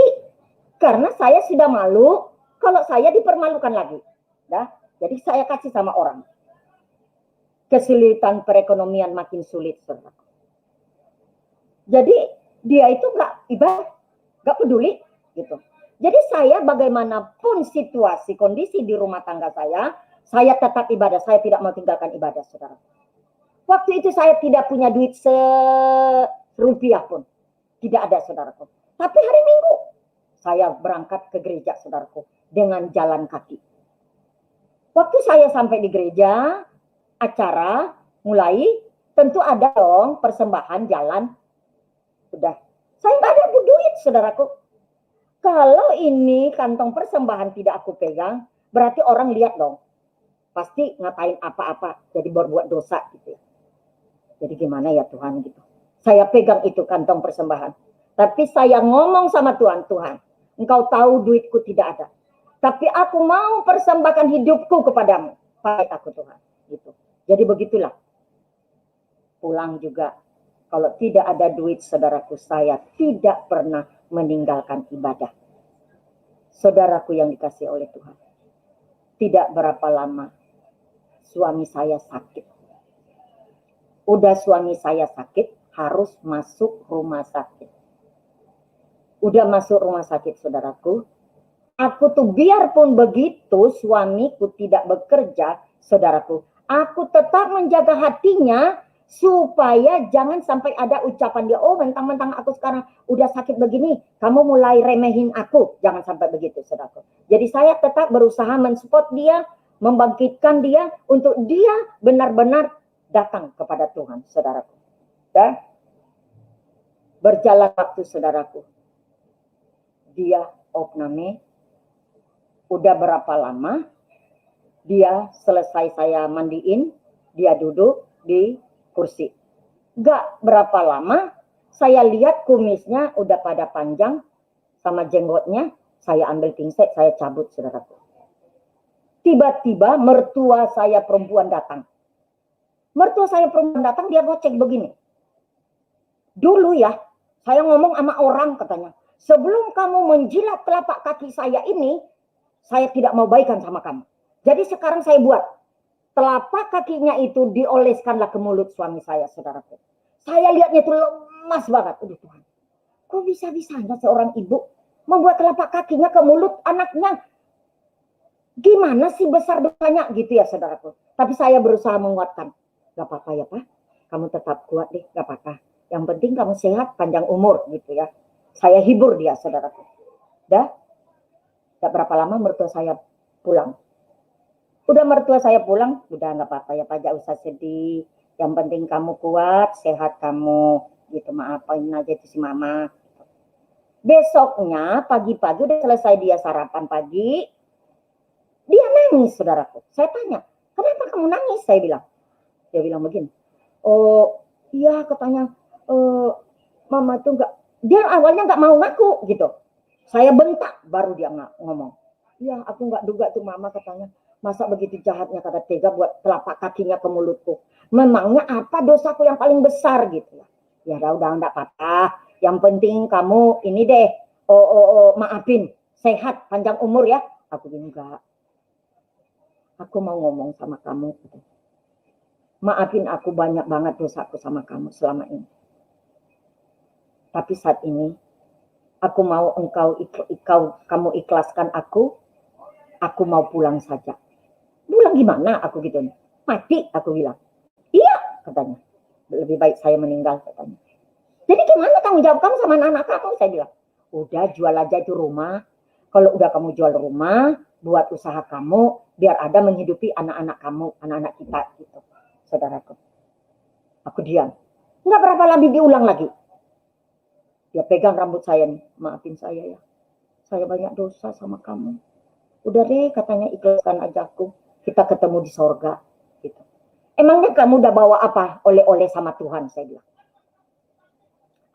Gak usah diceritain oleh-oleh deh. Ya, kalau kita datang sama Tuhan harus ada dong oleh-olehnya biar Tuhan bangga lihat anaknya. Saya bilang.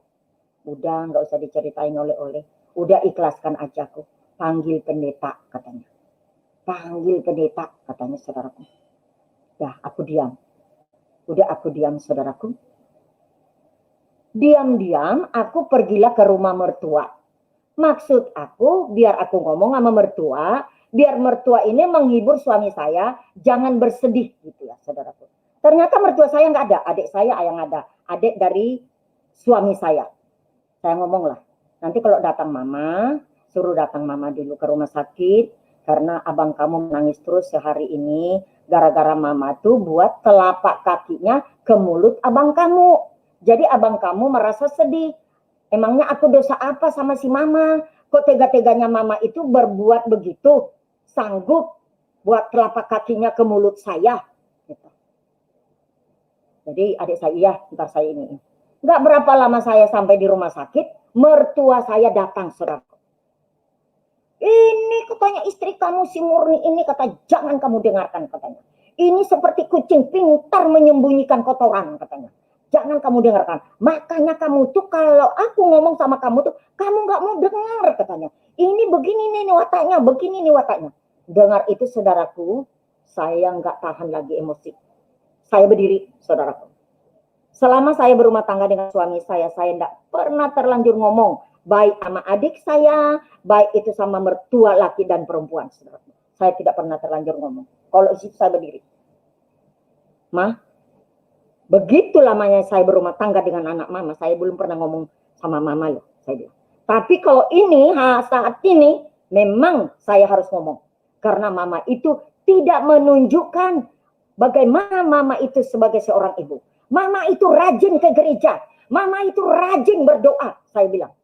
Tetapi buktinya mama tega membuat telapak kaki mama ke mulut anak mama. Emangnya dia dosa apa? Oh, jadi kamu tuh apa aku ya katanya membuat aku tidak benar sebagai orang tua ya katanya. Aku tuh orang tua kurang ajar. Ya, aku tidak diizinkan saudaraku mengucapkan kata-kata kecuali dia yang ucapkan dan saya mengatakan hanya ya. Oh, jadi aku orang tua binatang, orang tua anjing gitu. Hah? Sampai dia bilang itu orang tua yang tidak becus. Aku tinggal ya. Iya, semua ya. Gak diizinkan Tuhan saudaraku, mulutku ini mengucapkan kata-kata yang tidak baik terhadap orang tua. Tuh dasarnya Tuhan saudaraku. Sehingga dia yang mengucapkan, saya tinggal ya, iya, ya. Gak berapa lama tangan saya ditarik sama suami saya saudaraku. Udah, kamu ndak usah lawan lagi mama. Sekaranglah aku berterus terang kepada kamu katanya. Mama itulah sutradara, akulah pemainnya. Kalau mama itu sudah ngomong begini tentang kamu, aku nyampe di rumah gebukin kamu. Kalau apapun yang disampaikan oleh mama, aku tetap percaya bahwa itu benar. Tetapi akhir-akhirnya saya lihat kamu istri yang baik. Makanya saya mulai sadar, gak pernah gebukin kamu. Aku pikir di dalam hati, gara-gara kamu sakit. Makanya kamu gak gebukin aku. Gitu ya. Udah gak usah lawan lagi. Jadi mama itu sutradara, akulah pemainnya. Maafin aja itu mama. Nggak usah kamu lawan lagi. Jadi aku diam, saudaraku. Ya, besoknya dia mertua udah pulang nih.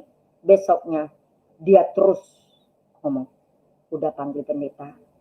Saya mau perjamuan kudus. Jadi kalau perjamuan kudus nggak salah gitu ya pikiran aku. Tapi aku tanya lagi, kamu minta perjamuan kudus? Iya. Buat apa? Saya bilang. Ya, ikhlaskan saja. Saya mau pulang ke rumah Bapak. Jangan doang aku gituin. Ini anak-anak masih membutuhkan kamu loh, saya bilang. Lebih baik saya pulang. Udah, panggil pendeta. Jadi karena dia terus tidak mau ngomong begitu, saudaraku. Alhasil saya telepon pendeta, pendetanya datang. Marga suami saya itu Sinaga, saudaraku. Salam Sinaga. Ya salam Pak. Ada apa nih kok panggil saya? Ya Pak, saya mau perjamuan kudus. Perjamuan kudus gimana maksudnya? Saya sudah siap pulang ke rumah Bapak. Oh, ke rumah Bapak. Gitu. Anak-anak masih kecil loh Pak. Gitu.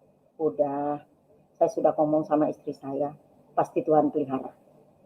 Saya udah pesan juga sama istri saya. Firman Tuhan katakan, Carilah dahulu kerajaan Allah dan kebenarannya, nanti semuanya akan ditambahkan sama Tuhan. Itu aja pegangan buat anak-anak saya dan istri saya. Jadi perjamuan kuduslah, saudara. Perjamuan kudus selesai, anak saya yang nomor 2 waktu itu ada di Batam kerja. Jadi dia pulang, saudara. Dia pulang, dia lihat papanya dalam situasi begitu. Lagi dia lihat papanya, gak berapa lama, mertua saya perempuan datang, saudaraku. Wah, puji Tuhan, biar berdamai ini mereka gitu ya. Saya bilang sama mertua, "Mah, buat doa, Mah." Aku gitu. "Jangan dong aku yang bikin doa, kamu aja deh. Masa aku?" "Iya, Mama yang buat doa." Gitu. Karena berulang-ulang saya anjurkan, saya minta sama mertua perempuan yang berdoa. Alhasil anak saya yang nomor 2 berdoa, saudaraku. Udah berdoa selesai, baru dia naikkan pujian. Pujiannya haleluya yang 12 kali, saudaraku. Haleluya. Suami saya nyanyi jelas banget, saudaraku, saudara. Haleluya gitu. Selesai nyanyi itu, saudaraku, anak saya ini yang nomor 2 ini kembali berdoa. Selesai doa, ternyata suami saya udah pulang, saudaraku. Saudaraku yang dikasihi oleh Tuhan. Kalau Tuhan tidak memampukan saya untuk mengasihi suami saya, untuk melayani suami saya, mengampuni suami saya, mendoakan suami saya, itu suami saya pasti masuk neraka. Karena jahatnya.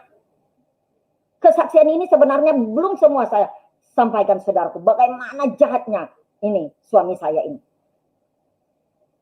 Tapi Tuhan memampukan saya, saudaraku. Sehingga menolong saya untuk tetap mengasihi suami, untuk tetap mengampuni suami, untuk tetap melayani suami, dan tidak kompromi dengan namanya perceraian itu. Sehingga Tuhan tuntunlah perjalanan rumah tangga kami. Hingga kami tidak berpisah masa hidup atau bercerai, tetapi berpisah karena kematian. Itu tujuan utama saya, saudaraku, membagi kesaksian saya ini kepada kita semua, apalagi kepada anak-anak kami yang sekarang mungkin ada masalah antara suami istri kah, atau antara mertua kah, atau adik ipar kah. Jangan sampai ada kata-kata cerai. Tidak ada yang mustahil bagi Tuhan, saudaraku. Akibat saya ini senantiasa minta tolong kepada Tuhan, saudaraku yang dikasihi oleh Tuhan, 6 bulan anak saya, suami saya meninggal, ada datang sepupu saya. Dia kepala bank rakyat di Medan, saudara. Dia lihat anak saya yang laki-laki ini, yang nomor 3 laki-laki, nyanyi bahasa Inggris dan nyapu ngepel teras gitu. Jadi walaupun begitu keadaan rumah tangga, kalau namun pendidikan anak-anak saya, saudaraku, saya senantiasa berusaha untuk memberi yang terbaik. Jadi saya panggil privat les ke rumah untuk ngajar mereka, studi mereka, pelajaran mereka, apalagi bahasa Inggris. Jadi pada umumnya anak-anak saya sudah pintar bahasa Inggris, saudaraku. Jadi dia dengar ini, "Lah, kamu sini dulu Raja," gitu panggil. "Kamu tadi nyanyi bahasa Inggris, emang kamu pintar bahasa Inggris?" Langsung dijawab sama anak saya gitu. Waduh, ini benar bagus nih. Oke, saya akan masukkan kamu ke BRI, katanya. Saya akan atur kamu. Anak saya ini sekolah di penerbangan, saudaraku. SMA penerbangan deh, di sekolah penerbangan. Jadi pendek cerita, dia masuklah menjadi pegawai BRI, saudaraku. Jadi saya bilang, gimana ngaturnya jadwalnya? Saya bilang, udah Kak, tenang aja. Kan saya bosnya di situ, katanya. Saya akan atur pegawai saya, katanya. Bagaimana caranya Raja jangan terganggu sekolahnya. Saya yang ngatur deh, diam aja Kakak. Gitu. Ya, saya percaya, saudara. Dan berjalannya waktu, antara saya dengan mertua tidak baik hubungannya, apalagi sesudah suami meninggal. Tapi rajin gereja, saudaraku. Rajin berdoa. Biar saudara tahu. Tapi semuanya itu topeng. Semuanya topeng, saudara. Ya? Gaji pertama. Walaupun kita di gereja tradisi, saudaraku. Karena kita sudah, kebetulan saya semasa saya itu dalam masalah dengan suami, saya cari persekutuan doa. Jadi saya udah masuk persekutuan doa, saudaraku. Saya udah masuk persekutuan doa. Jadi di situ kita dibimbing dengan firman Tuhan ya. Walaupun kita dapat tantangan juga dari suami, karena suami bilang, iya, kamu tuh pergi ke sana memuaskan nafsu kamu, ketemu dengan pendeta kamu begini gitu. Padahal bukan ya, saudaraku. Kita mau lebih mendekatkan diri kepada Tuhan dan mengenal sungguh-sungguh Tuhan. Jadi waktu gaji pertama, saudaraku, karena hubungan kami dengan neneknya, dengan kakeknya tidak baik, selesai saya sisihkan perpuluhan buat gereja, saya kasih ucapan syukur sama kakek kamu. Ya kasih, saudaraku. Kakeknya kaget. Karena hubungan tidak baik, tapi datang ngantar duit.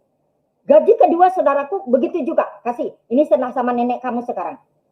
Gitu. Gaji ketiga, saudaraku. Kita lagi naik angkot, ternyata ada seorang ibu yang kecolongan, kena copet duit. Jadi anak saya ini bilang, mah, perpuluhan aku kan belum mama kasih ke gereja ya, belum. Udah dia kasih sama si ibu itu aja, kasihan. Dia kecopetan, duitnya kagak ada. Saya kasih, saudara. Berlanjutlah itu, saudaraku. Udah berlanjut itu, kebetulan lah mau dapat Natal. Dia kasih lagi duitnya, saudaraku. Kakaknya pada bercanda. Jangan dong sama mama itu duit dikasih, katanya. Beli pakaian kita deh, ini kan mau Natalan gitu. Enggak, mama ini mau bersihin rumah deh, ngecat rumah deh, biar bersih kalau kita Natalan. Tamu-tamu datang ntar dilihat rumah kita bagus gitu. Terus berjalan waktu, saudaraku. Lewat Natal. Tahun barulah. Tahun barunya itu dia mendapat jadwal untuk jaga malam tahun baru. Jadi waktu itu 6 bulan sudah suami saya meninggal. Saya tidak mau diributkan dengan telepon. Itu belum ada handphone. Jadi saya cabut itu telepon. Saya tidak mau terima telepon dari siapa saja pun gitu ya, saudaraku. Ternyata anak saya ini udah telepon terus dari kantornya untuk saya mengucapkan selamat tahun baru ya, Ma. Gitu. Pagi-paginya dia datang, dia bilang begini, Mama nih, katanya, saya lagi duduk di ruang tamu, saudaraku. Semalam aku capek banget, katanya, ngebel Mama. Masa telepon dicabut, katanya, sehingga aku nggak bisa ngomong. Udah, nggak apa-apa. Mama tuh lagi nggak enak. Kan papa kamu baru berapa bulan meninggalnya. Aku nggak mau terima telepon dari siapa-siapa. Gitu. Dia tidur di paha saya, saudara. Kakak-kakaknya, abang-abangnya pada ini ngeledek. Tuh anaknya yang paling disayang tuh. Kalau tidur di pahanya bolehnya aja gitu. Tak taunya nggak berapa lama, dia masuk kamar. Dia masuk kamar itu, saya ingat adiknya yang paling kecil lagi main di luar. Udah main di luar, ya ini tahun baru. Gimana ya, ntar ada di luar ada papa gitu. Saya panggil dia, Raja, boleh nggak kamu jemput adik kamu? Aku gitu. Ja, boleh nggak jemput adik? Aku gituin. Ini tahun baru loh. Gitu. Ngantuk banget aku. Itulah salah satu kata-kata yang terus terngiang dulu ya di telinga saya, yang membuat saya itu benar-benar terpukul. Kalau aku tidak suruh anak aku ini pergi jemput adiknya, anakku tidak meninggal. Itu saudaraku. Udah dia bilang begitu, saya bilang begini. Duh, Ja, ini dia bangkit saudaraku. Diam dia pergi. Dia pergi itu nggak berapa lama, saudaraku, dia pergi. Saya lagi dari kamar mandi mau masuk lagi ke kamar saya. Tiba-tiba ada yang dorong saya ke kursi, saudaraku. Dorong begitu, saya terduduk, kamu doa. Gitu. Ya seperti biasa saya doa. Tapi nggak ada yang sesuatu yang harus saya doakan. Cuman doa saja. Nah, sorenya saudaraku dapat kabar lah bahwa anak saya yang saya suruh jemput adiknya sudah meninggal. Beritanya tabrakan katanya. Jadi dia mayatnya sekarang ada di klinik yang di sana. Ya kita pergilah ke sana, saudara. Kita pergi ke sana, memang kita lihatlah anak saya ini udah penuh dengan pasir dan pakaiannya udah bau kencing, saudara. Jadi dah kita bawa pulang. Tapi rumah sakit ngomong begini, Ibu harus bayar 800.000. Lah, bayar apa? Saya bilang, ya ini boh, ini. 800.000 saudaraku tahun 1967 saudaraku kejadiannya. Ya, itu duit loh, 800.000. Tuhan itu benar-benar memelihara dan tidak mempermalukan saya, saudaraku. Waktu Batara ini, anak saya nomor 2 ini, mau main-main, bertahun baru, dia kasih boga, saudaraku. Dia kasih duit sama saya 1,5 juta. Lah, kok banyak banget, Bat? Saya bilang begini. Iya, Ma, ini kan musim tahun baru. Mana tahu Mama ada perlu apa-apa. Udah deh simpan aja, gitu. Tapi saya udah kaget. Kok sampai banyak begini gitu ya. Tuhan sudah mengerti saudaraku. Kamu akan bakalan begini. Kamu butuh duit begini. Jadi karena rumah klinik mengatakan harus dikasih. Kalau tidak ini mayat tidak boleh. Dia dibawa. Tentu saya ngomong. Ya kalau gitu bayar di rumah saja. Bawalah ini mayat ini saudaraku. Sampai di rumah saya bayar ini. Ya. Dia itu meninggal hari Kamis. Adik saya yang nakal ini, saudaraku, yang gebukin saya, yang bakar bakar mobil, sama yang menghancurkan rumah saya, melempari rumah saya, dia datang. Iya katanya, ini si Raja ini ternyata begini. Makanya dia tuh sampai mati. Dia nabrak ini gitu. Jadi kita kan nggak ada rasa curiga, saudaraku. Taunya teman satu gereja saya ada asrama polisi di situ. Jadi banyak yang polwan yang kenal saya, yang mereka datang melayat. Mereka bisik-bisik, saudara, bukan. Ini bukan tabrakan, ini pembunuhan. Gitu. Karena dia lihat luka. Ini bibirnya saudaraku pecah di dalam, bukan di luar loh. Sehingga bengkak itu dia pecah. Ini matanya juga keluar, nggak ada bekas tegores apa. Pokoknya bengkak gitu matanya. Ini hidungnya biru, saudaraku. Dan ininya ditusuk. Jadi mereka sangat tahu. Jadi mereka bisik-bisik, saudara. Adik saya ini minta harus hari Jumat dikubur. Ternyata maksudnya jangan sampai ketahuan. Sebenarnya dia itu bukan tabrakan, mati ditabrak, tetapi dibunuh, gitu ya, saudaraku.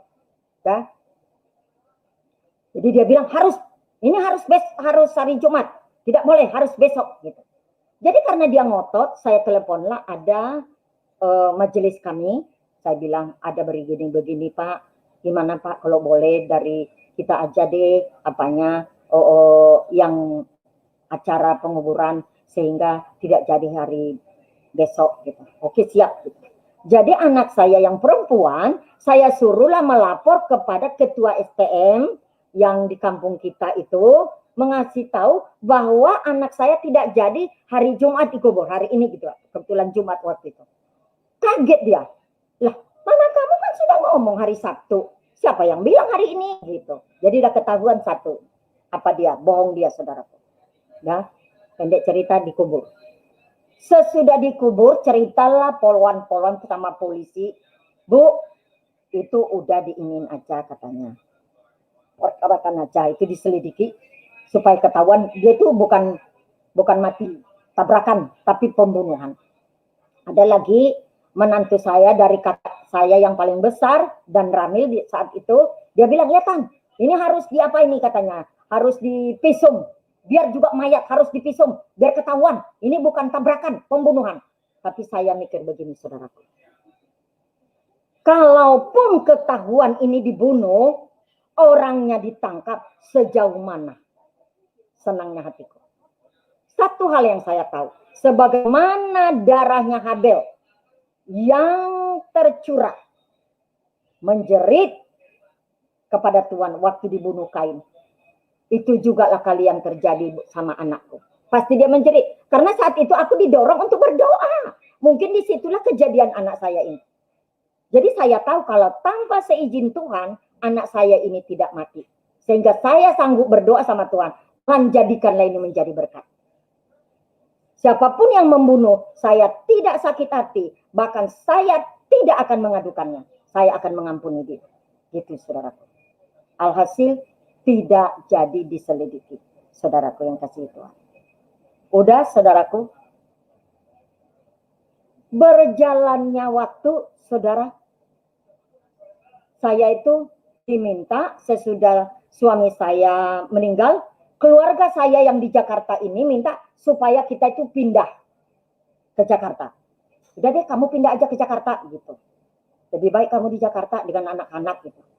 Jadi kita pindahlah ke Jakarta, saudara. Saya pindah ke rumah kakak saya yang nomor 2 yang membantu. Tadi saya ada ya, saya saksikan. Mungkin saya lupa ya, saudaraku. Waktu anak pertama saya itu lahir, abang ipar saya yang dari Jakarta datang ke rumah, dia anjurkan kita tuh harus pisah mertua. Nggak boleh kumpul dengan mertua. Kamu harus cari rumah. Abang kasih ini katanya duit. Kamu belikan peralatan rumah tangga kamu. Nah itu. Jadi dari situ ya, keluarga dari pihak saya sangat memperhatikan saya, saudara. Jadi yang nyuruh kita juga pindah dari Medan ke Jakarta, keluarga kakak saya ini juga. Jadi kita pindah, saudaraku. Sehingga kakak saya ini ngomong, dah sekarang kamu cari Tuhan deh.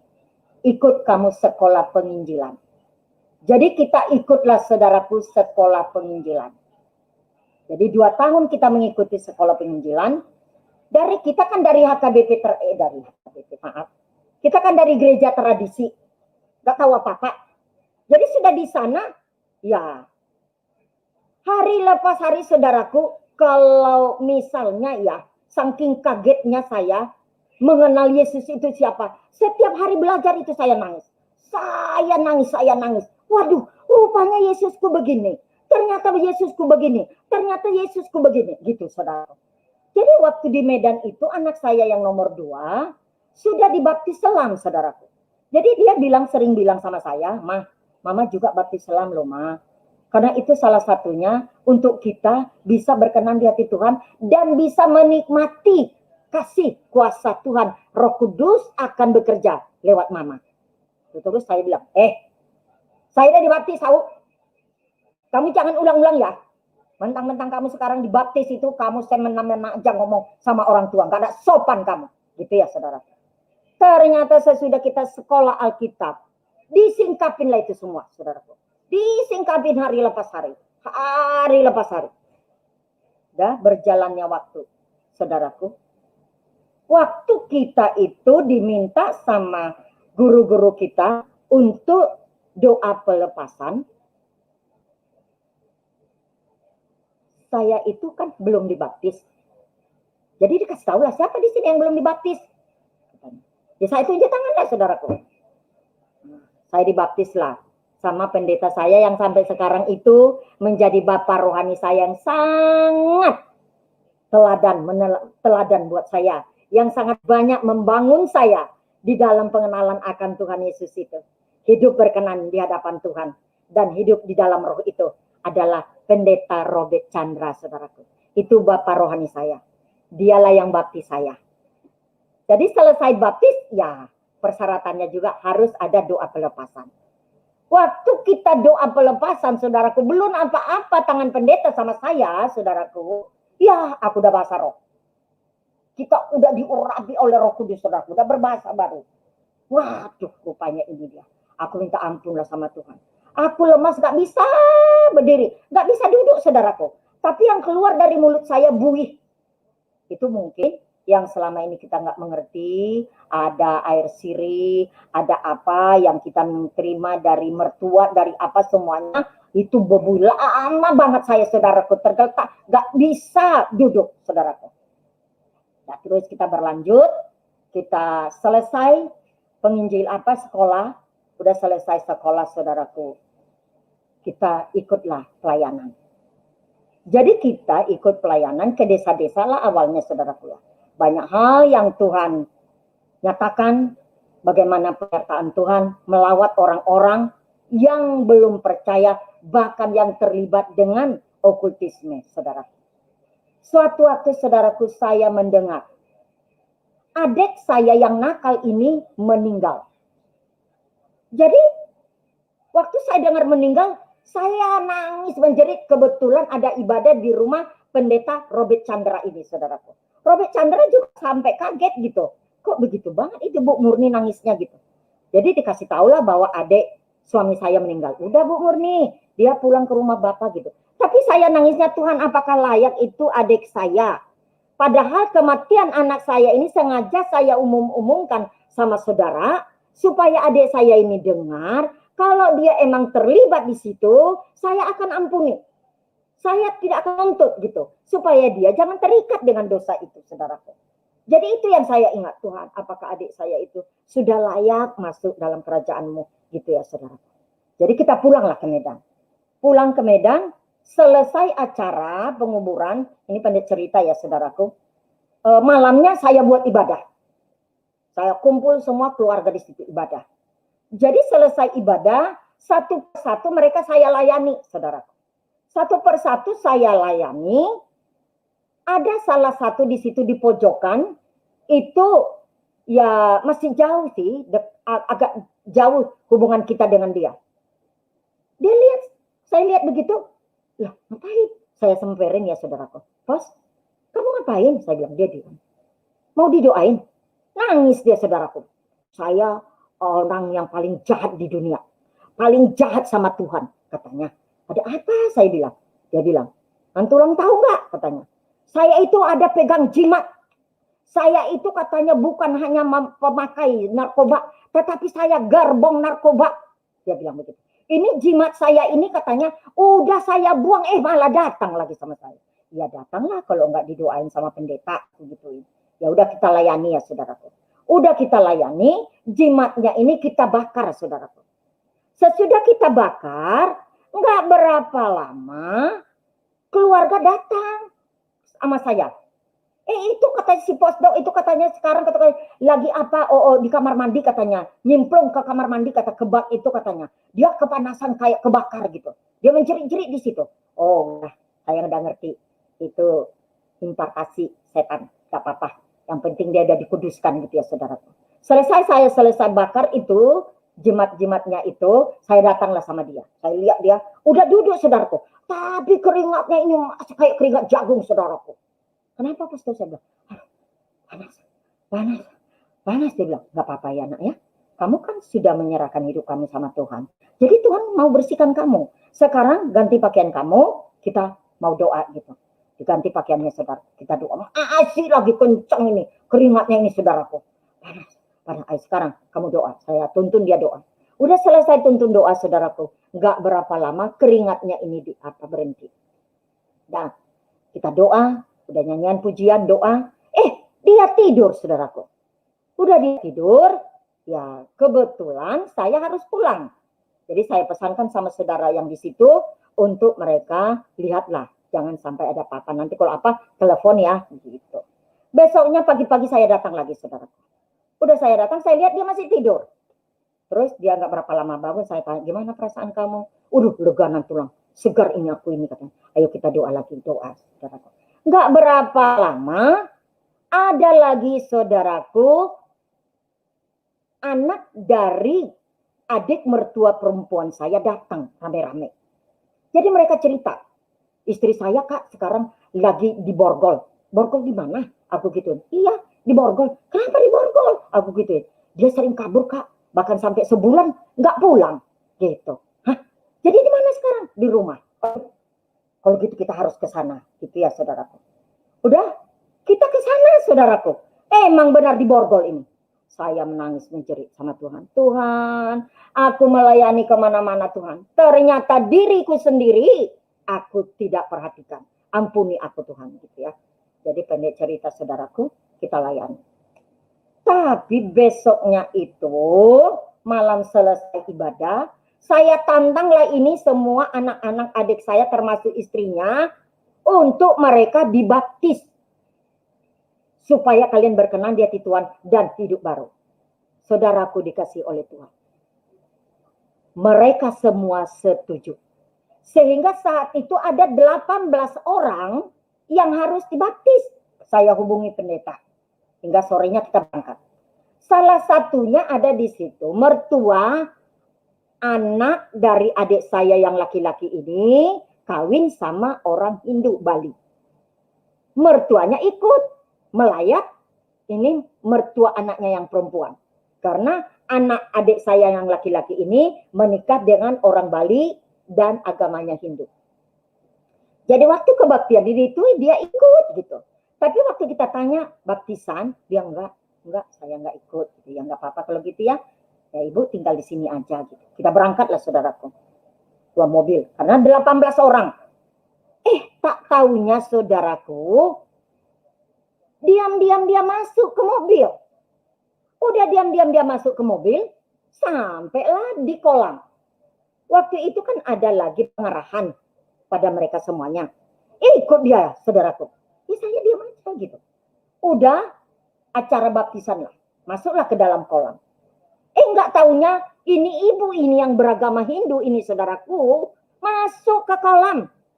Pendetanya kaget. Loh, ibu kan agamanya Hindu. Kenapa masuk kolam?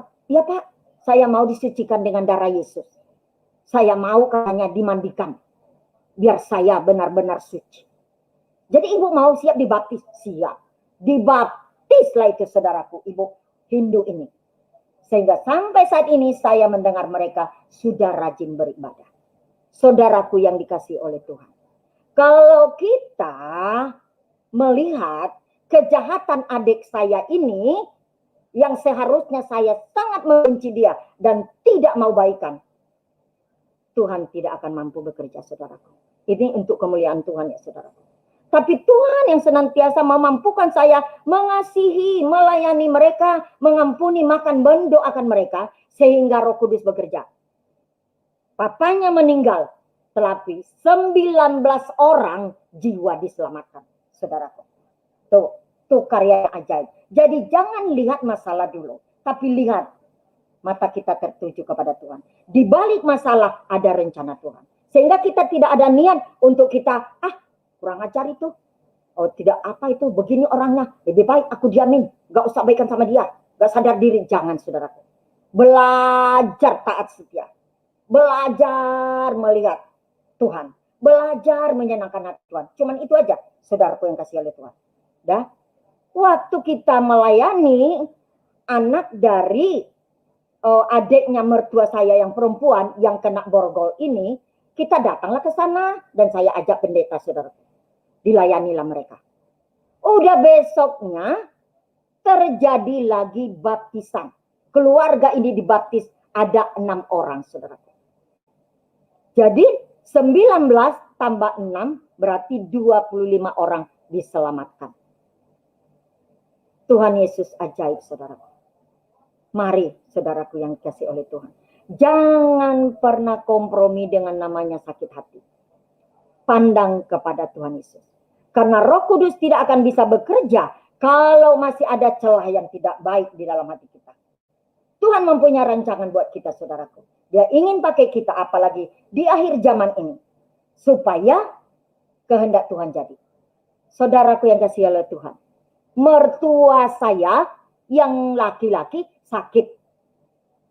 Udah mertua saya yang laki-laki sakit. Kalau kita ke sana mertua saya nggak mau. Sehingga saya bawa teman rame saudaraku ke rumah sakit. Jadi karena teman saya rame, teman saya lah yang saya tunjuk untuk mendoakan. Sehingga tidak ada terjadi apa-apa. Gitu.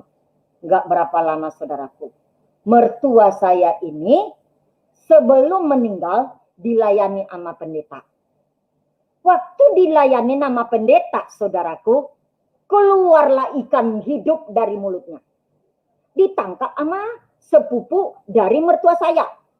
Sehingga waktu itu ditangkap, ditelan lagi sama sepupu dari mertua saya ini. Ternyata, saudaraku, ada pekerjaan setan yang membuat mertua saya ini begitu bencinya kepada saya. Tetapi karena kasih Tuhan, saya tetap mengasihi mereka, tetap melayani mereka, bahkan tetap mendoakan mereka. Gak berapa tahun, saudaraku, mertua saya yang perempuan, waktu itu kita lagi di Jakarta, masih di Jakarta, dia itu berulang tahun ke-75. Saya sebagai menantu, apalagi sudah belajar firman Tuhan, dan harus melakukan seperti yang Tuhan kehendaki, saya ajaklah pendeta saya Pak Robert Chandra ini dengan ada ponakan saya Elias Nenggolan. Elias Nenggolan inilah sama pendeta Robert Chandra saya ajak ke rumah ponakan saya, tempat tinggal mertua saya. Kita rayakanlah di situ, saudaraku, ulang tahunnya ke-75. Selesai itu, dia duduk dekat saya, saudaraku. Ini pendeta udah pada pulang ya, saudaraku. Dia bilang begini, dia pegang paha saya. Kalau boleh ya nak, maunya di paha kamu lah aku meninggal. Aku mau, kalau di paha kamu aku meninggal, katanya. Alangkah bahagianya hidupku, pergi pulang, katanya. Udah mah jangan ngomong begitu, yang penting mama sehat deh. Jangan ngomong begitu, udah mama sehat ya ma, gitu ya. Tapi kata-katanya itu, saudaraku. Udah, ternyata nggak berapa lama mertua saya meninggal, saudaraku. Waktu acara itu, acara orang Batak, saudaraku, anak saya yang paling kecil bilang begini, Mah, itu nenek ada tai lalatnya loh, gitu. Mana tai lalatnya? Saya bilang, itu. Saya lihat belatung, saudaraku, ada di pipinya. Lah, belatung. Oh, udah ambil tisu. Saya ambil tisu, saya coba itu pencet, itu wajahnya itu yang ada belatungnya. Ternyata 3 belatung itu, saudaraku, di wajah mertua saya yang perempuan. Nggak bisa mati, karena di dalam kulit itu, saudaraku. Tak taunya itulah penjaga atau pemanis atau jimat mertuaku. Makanya begitu mereka berontak kepada saya, roh yang ada di dalam hidup saya ini, Roh Kudus, Roh Tuhan. Jadi roh mereka, yaitu roh iblis. Dan berontaklah, marahlah, supaya mereka buat celah. Saya tidak mau buat celah dalam hidup saya, saudaraku. Puji Tuhan, itu bukan karena kuat gagah saya. Tuhan yang memampukan saya. Dan saya terus belajar taat sama Tuhan. Dan saya tidak mau membuat celah itu. Sehingga celah itu bisa bekerja lewat saya. Saudaraku yang kasih Tuhan. Sebelum mertua saya juga meninggal. Dia itu juga dilayani sama pendeta. Mertua perempuan. Dilayani sama pendeta. Sesudah dilayani perjamuan kudus. Gak berapa lama dia meninggal. Itulah keluar belatung. Jadi saudaraku yang dikasih oleh Tuhan, apa yang Anda hadapi sekarang, anak-anak kami hadapi sekarang, waspada, kita bukan melawan darah dan daging. Oleh karena itu, dekatkan diri kepada Tuhan. Firman Tuhan yang menjadi kekuatan kita, dan biar firman itu bekerja untuk mendatangkan hadirat Tuhan dalam hidup kita. Segala tulisan yang diilhamkan Allah memang bermanfaat untuk mengajar, untuk menyatakan kesalahan, untuk memperbaiki kelakuan, dan mendidik kita dalam kebenaran. Dan jagalah hatimu dengan segala kewaspadaan, karena dari situlah terpancar kehidupan. Kalau kita pulang besok, saudara, kita akan diperhadapkan dengan pengadilan Kristus. Jangan sampai ada kita yang tertinggal. Ini akhir zaman, saudaraku. Kita harus siap menanti mempelai, dan kita harus berdandan. Sehingga kita akan bersama-sama dengan dia besok dalam kerajaannya.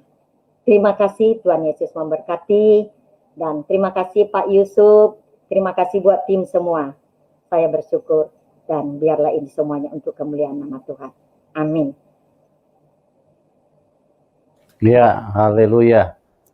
Puji Tuhan. Makasih Ibu Murni Hutagalung atas kesaksian yang luar biasa. Dan kiranya ini bisa menjadi berkat bagi banyak orang, karena banyak orang Kristen yang hidupnya jauh daripada apa yang menjadi tujuan Tuhan. Di dalam perjalanan hidup mereka basic atau menyatakan diri sebagai Kristen, pengikut Tuhan, tetapi pada dasarnya banyak sekali yang menyangkal akan firman Tuhan. Nah, mungkin ada yang bertanya, bagaimana bisa dikatakan seperti itu?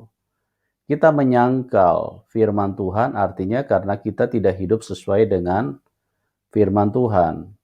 Karena kalau kita mengiyakan firman kebenaran, maka saya percaya semua orang Kristen akan fokus kepada apa yang tertulis di dalam ayat-ayat firman Tuhan. Tetapi sebagian besar orang tidak pernah fokus dengan hal-hal yang sebetulnya begitu dirindukan Tuhan, begitu dikehendaki Tuhan, begitu diinginkan Tuhan. Dan apa yang terjadi dengan Ibu Murni Hutagalung itu adalah sebuah hal yang menjadi terang bagi kita, menjadi pembelajaran bagi kehidupan kita agar kita benar-benar bisa berjalan di dalam apa yang menjadi kerinduan Tuhan di dalam hidup ini. Ya teman-teman, kami taruh linknya di live chat. Silakan bagi teman-teman yang ingin berdiskusi dengan narasumber, berbagi pengalaman, tukar informasi, silakan Anda bisa masuk di live chat. Kami sudah taruh linknya, ya. Kita akan masuk ke dalam diskusi. Silakan Anda kalau mau bergabung supaya apa yang disampaikan, mungkin ada hal-hal yang ingin ditanyakan atau yang mungkin perlu digali lebih dalam, ya. Jadi Ibu Murni, sebelum kita masuk ke dalam diskusi, sedikit saya ingin bertanya. Jadi sekarang keluarga posisinya ada di mana semua, Bu? Apa di Sumatera? Apa di mana posisi? Anak saya ada 3 di Sumatera Utara di Medan dan 3 orang ada di Jakarta ini, Pak. Oh ya, jadi Ibu Murni sendiri posisinya juga di Jakarta. Ya, di Jakarta yang paling kecil perempuan. Oh, kalau Ibu sendiri, Ibu Murni sendiri? Tinggal sama anak saya yang paling kecil perempuan, Pak. Oke, iya, baik, Bu, ya. Puji Tuhan, Ibu punya ketekunan, Ibu punya kesabaran di dalam menjalani kehidupan ini, itu bisa menjadi berkat bagi keluarga dan juga menjadi berkat bagi orang-orang lain, ya. Jadi semua anak-anak saat ini adalah orang-orang yang mengasihi Tuhan, ya Bu, ya. Puji Tuhan, ya. Iya Pak, ya, amin. Ya, baik Bu, sungguh luar biasa ya, tidak mudah menjalani kehidupan seperti apa yang pernah Ibu lakukan. Mungkin Ibu bisa ceritakan sedikit dasar apa yang membuat Ibu sampai walaupun mendapatkan tekanan yang begitu berat dari suami, kenapa Ibu tetap memilih untuk bertahan? Padahal situasi seperti itu kan orang berumah tangga, orang mendapatkan pasangan suami kan pasti menginginkan sebuah kebahagiaan hidup. Tapi kenapa Ibu tetap memilih bertahan sedangkan perlakuan suami sangat tidak manusiawi pada waktu itu? Apa yang menjadi dasar yang paling kuat sehingga Ibu memilih terus bertahan dengan suami pada waktu itu? Ya Pak, terima kasih. Karena kita di rumah tangga kita, di rumah mama sama papa dulu tuh Pak, kita kan sudah bangun mesbah doa pujian. Jadi mama saya dengan papa saya semasa hidupnya tekankan kepada kita, kalau kamu mau Tuhan baik sama kamu, Tuhan bisa mendengar doa kamu, jangan pernah melakukan dosa. Jadi kita tuh berusaha tidak pernah namanya ada dosa atau apalagi bohong. Jadi tidak pernah. Misalnya tuh kalau hari Minggu Pak, kita kan ibadah tuh. Jadi kadang-kadang ada masalah dengan kakak, dengan abang. Kita udah sanggup bilang begini, ini hari Minggu loh. Kita menganggap bahwa hari Minggu itu benar-benar hari yang kudus. Gitu. Jadi kehidupan kita sehari-hari itu juga jadi begitu Pak. Kita tidak berani melanggar firman Tuhan dan membuat kita juga seperti yang sudah saya saksikan tadi, sesudah mama saya meninggal, saya ada 3 kali itu bermimpi main dengan Tuhan Yesus, main dengan mama saya dengan Tuhan Yesus di taman yang indah sekali Pak. Sampai itu saya dikasih buah itu. Sesudah saya menikah juga, Tuhan Yesus juga ada berulang-ulang. Ada satu lagi yang tidak saya ceritakan bagaimana Tuhan Yesus datang sama saya. Dia berbicara sama saya, dia mengatakan, saya mengasihimu, saya akan senantiasa memberkatimu, gitu. Jadi itulah yang menguatkan saya, Pak.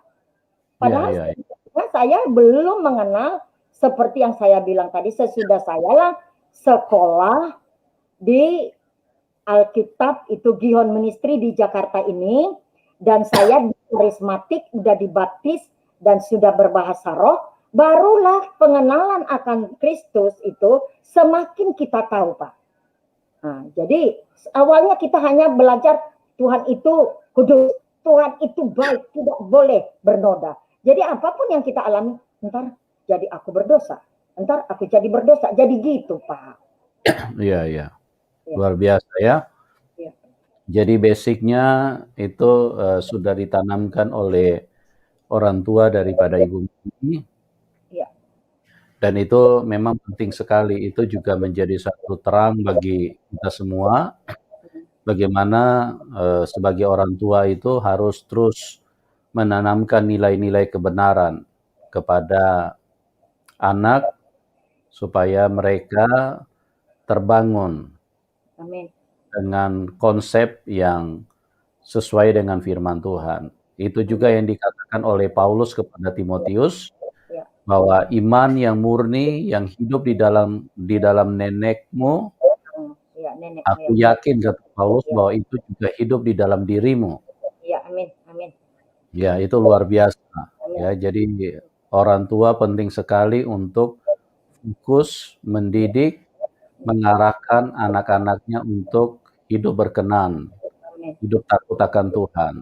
Amin. Karena kalau kita hidup tidak takut akan Tuhan, itu adalah satu bahaya besar buat kehidupan manusia. Banyak manusia hidup hanya takut dengan temannya, takut dengan pasangannya, takut dengan manusia, dengan atasannya, takut dengan polisi, tapi tidak pernah takut dengan Tuhan. Seharusnya urutan yang benar itu setiap kita harus takut akan Tuhan. Supaya apa? Supaya kalau kita takut akan Tuhan, maka Tuhan benar-benar menjadi pribadi yang begitu berarti di dalam hidup kita, dan Tuhan akan kita tempatkan di posisi yang sebenarnya. Oke, terima kasih Bu atas kesaksiannya yang begitu luar biasa. Ini kemungkinan jaringan juga kurang mendukung, ya. Saya tidak melihat ini kayaknya agak susah terkonek juga ya dengan link yang kita berikan. Jadi saya percaya apa yang Ibu sampaikan pada malam hari ini menjadi berkat yang luar biasa, ya. Dan teman-teman yang ingin mendukung narasumber, Anda bisa cari di layar deskripsi rekening daripada narasumber. Ya. Oke, terima kasih ya buat semuanya. Doa kami buat Anda semua, Tuhan Yesus sumber kehidupan yang baik, Tuhan Yesus sumber keselamatan, terus mencurahkan kemurahannya di dalam kehidupan kita. Dan kami berdoa buat Ibu Murni Hutagalung di usia yang sudah tidak muda lagi, tetapi semangat Ibu begitu luar biasa, dan apa yang terjadi di dalam kehidupan Ibu itu adalah berkat yang luar biasa buat kita semua. Ya, oke, teman-teman, ini kelihatannya mulai terhubung dengan dengan yang lain, tetapi ada juga yang masih disconnect ya. Coba kita sambungkan dulu dengan penelpon yang ingin berdiskusi. Ya, kita berharap sih bisa terhubung, bisa tersambung ya. Oke, kita coba ke LP. LP, selamat malam. Malam, Pak Pak. Yusuf. Ya, malam. Ya. Silakan. Bu, malam Bu. Terima kasih Bu kesaksiannya Bu. Jadi kalau lihat judulnya ini banyak Bu mirip-mirip di Toraja juga seperti itu Bu. Jadi udah orang Kristen tapi pakai ini masih banyak jimat-jimat ya. Dan saya pikir cuma di Toraja Bu, di kampung saya. Ternyata di Jawa juga begitu Bu. Di Jawa juga, walaupun Sumatera ternyata di Sumatera juga sama. Berarti di Indonesia mirip-mirip ya Bu ya. Jadi saya juga cerita dikit Bu ya, waktu saya pertama kali dulu ke Jogja, saya udah dari SMA itu sudah teguh Bu berpegang bahwa kalau kita Kristen tidak boleh pegang-pegang jimat gitu kan. Nah, itu prinsip saya waktu saya remaja. Tapi Bu, saya sempat jatuh di dalam jimat Bu. Waktu saya mau pergi kuliah ke Jogja, nenek saya itu karena bentuk kasihnya katanya, ini peganglah ini jimat ini. Singkat cerita, saya sebenarnya nolak Bu. Saya tolak karena prinsip saya dari remaja saya pokoknya nggak mau pakai jimat karena saya orang Kristen. Saya bilang, Nek, saya ini udah percaya Yesus, Nek. Saya nggak mau bawa jimat gitu. Tapi nenek saya tuh mendekatin gitu.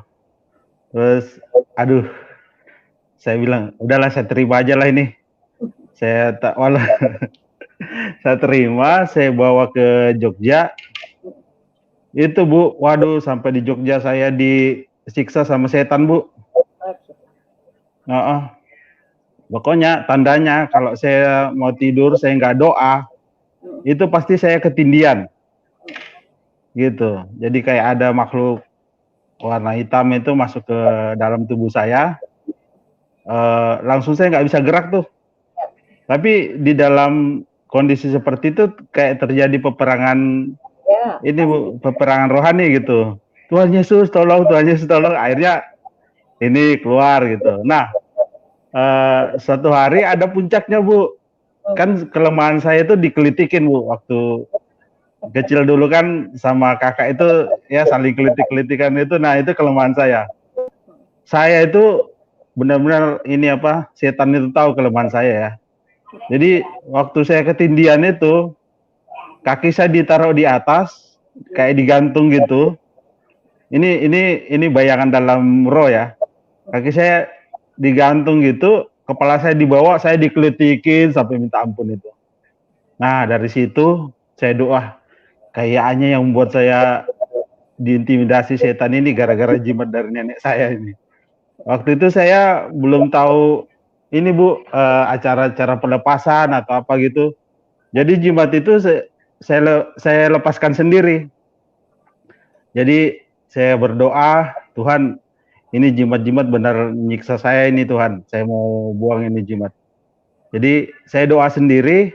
Mungkin teman-teman kalau ada yang ngerti di Jogja itu ada namanya Solokan Mataram. Saya habis doa, saya bawa itu jimat, saya bawa di Solokan Mataram itu entah hanyut kemana itu jimat. Jadi apa ya itulah apa banyak pengertian-pengertian yang salah ya, termasuk budaya-budaya dari daerah yang masih digabung dengan kepercayaan. Nah itulah yang banyak menyesatkan. Nah semenjak saya ngerti itu, adik-adik saya kalau mau berangkat ini apa merantau, saya udah nelpon orang tua saya, "Woi jangan dikasih jimat lagi ya." Tapi ternyata ada juga yang dikasih jimat gitu loh. Nah, waktu kita udah tahu, ada adik saya yang datang dari apa? Dari Sulawesi, datang ke Bekasi. Itu kami doakan pelepasan di sini karena ya sama aja, dia juga bawa jimat kayak saya dulu.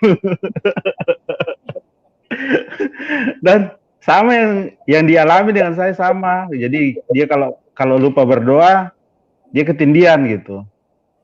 Jadi setannya itu ini intimidasi seperti itu. Gimana? Ya kamu harus sungguh-sungguh lah. Udah dibaptis belum? Nah, kalau Ibu nanya masalah baptisan, dulu saya waktu sebelum berangkat merantau itu udah dibaptis percik gitu ya. Nah, waktu saya di Bekasi Bu, saya masuk ke apa gereja karismatik gitu. Nah, waktu itu beberapa kali tuh saya jadi panitia acara baptisan lah gitu ya, retret baptisan. Jadi waktu itu saya udah 10 kali Bu jadi panitia baptis selam. Tapi saya sendiri baptis percik Bu. Nah, waktu yang ke-10 itu saya kan kita udah didoktrin ya Bu, dari kecil kan kita doktrin bahwa kalau udah dibaptis sekali udah cukup gitu, berdosa kamu kalau dibaptis 2 kali. Tapi waktu yang ke-10 saya jadi panitia, kan saya multimedia. Jadi saya yang tampilkan materinya itu. Waktu yang ke-10 saya subuh-subuh berdoa ke Tuhan. Tuhan, ini setiap kali acara retret terjadi perdebatan antara baptis, percik, dan selam. Tuhan, saya nggak mau dengar teorinya, saya nggak mau dengar khotbahnya itu, tapi saya mau dengar apa yang Tuhan mau ngomong ke saya. Itu Alkitab, Bu, saya buka secara acak. Itu munculnya baptisan, Bu. Sida-sida Ethiopia. Ya, yang cerita tentang Filipus ya, yang singkat cerita Filipus memberikan khotbah dikit kepada sida-sida Ethiopia itu, terus endingnya dibaptis. Nah, waktu itu Roh Kudus kasih saya pengertian. Loh, kenapa baptis selam ya? Bukankah di perjalanan itu sida-sida Ethiopia bawa air? Kenapa nggak langsung dipercik di padang gurun gitu kan? Kenapa harus nunggu ketemu danau gitu? Itu satu jawabannya. Terus saya mau jawaban yang lain lagi, Tuhan. Tuhan, Roh Kudus langsung ngomong gini, bukankah Yesus dibaptis dengan selam? Wah, Bu, yang ke-10 itu saya menawarkan diri, saya yang pertama angkat tangan mau dibaptis selam. Padahal saya sudah 10 kali ikut acaranya, Bu. Jadi udah dibaptis? Sudah dibaptis. Waktu itu saya dibaptis bersamaan dengan mertua saya, Bu. Ya. Mertua saya itu kejawen gitulah ya. Ya, jadi dia juga 4 kali ikut acara itu, baru Tuhan bukakan lah. Tuhan berbicara langsung ke mertua saya, terus saya dibaptis hari yang sama dengan mertua saya gitu. Gitu aja. Kesaksian sedikit ya, Bu ya. Juga harus dibaptis, kan itu Kisah Rasul 2:38. Ya. Iya. Oke. Terima kasih Pak Yusuf atas waktunya untuk kesaksian sedikit. Ya, Tuhan Yesus berkati. Tuhan berkati, Pak. Oke, kita ke penelpon berikutnya. Ke Indri. Selamat malam. Ya, selamat malam. Shalom, Pak Yusuf. Bu Indri, selamat malam. Shalom. Ya, silakan Bu Indri. Puji Tuhan. Baik, Pak Yusuf, saya langsung ke sumber ya. Shalom, Bu. Shalom. Apa kabar, Bu?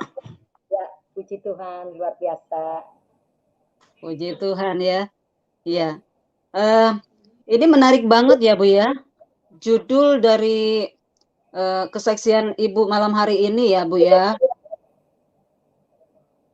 Mertua rajin gereja, tapi punya jimat. Sehingga rumah tanggaku berantakan. Ini apa ya, menggelitik banget. Rajin gereja, tapi punya jimat gitu loh. Nah, ini apa satu fenomena ya yang menarik sekali untuk seharusnya ini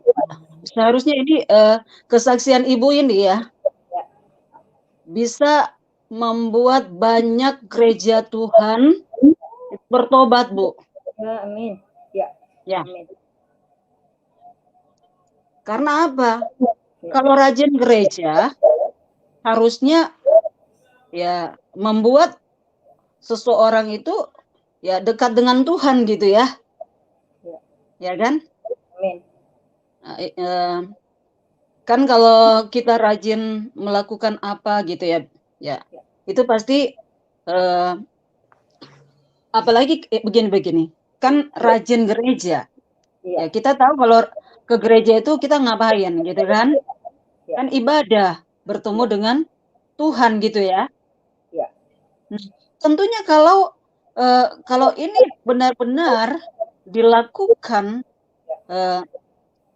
oleh orang percaya, oleh gereja Tuhan, ya berjumpa dengan Tuhan, tentunya ini akan membuat suatu terobosan besar dalam hidup seseorang itu gitu ya Bu ya.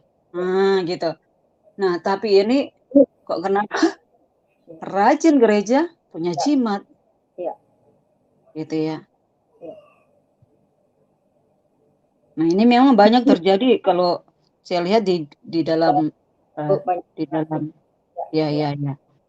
Di dalam kehidupan orang percaya ya, Bu ya. Iya. Nah, jadi rumah tangga ibu berantakan. Nah, ini seharusnya perlu digarisbawahi. Ini merupakan bukti bahwa konsekuensi begitu ya. Konsekuensi dari kehidupan orang percaya yang apa ya? Nggak jelas begitu ya, Bu ya? Iya kan? Nggak jelas. Rajin gereja tapi punya jimat. Kan ini nggak jelas gitu loh. Harusnya rajin gereja ya hidupnya itu cinta Tuhan begitu toh. Iya, benar. Ya, jadi puji Tuhan Ibu bisa selamat ya Bu ya. Amin. Amin. Haleluya. Baik Ibu, saya beri apresiasi buat Ibu ya. Amin. Udah umur 70 ya Bu ya? Ya, 71. Wah, luar biasa ya. Ini wajah orang yang cinta Tuhan ini berbeda loh Bu. Iya, beda banget. Iya, saya pikir tadi Ibu ini kalau saya lihat ini, ya masih 40-an lah. Iya, masih 40-an kalau saya lihat ini, ya. Luar biasa. Ya, terima kasih Ibu buat kesaksiannya, sangat memberkati. Ya, berdoa berharap gereja Tuhan bangkit, ya gitu ya. Amin. Sama kita doakan Bu. Ya, amin. Amin. Iya. Tugas kita ya Bu ya. Mari kita terus ya.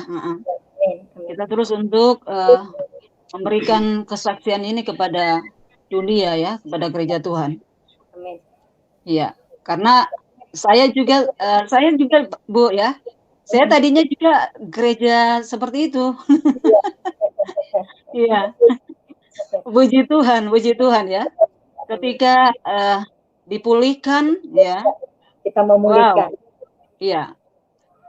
Dipulihkan, diubahkan oleh kebenaran. Amin. Nah, jadi mengalami terobosan yang sungguh dahsyat.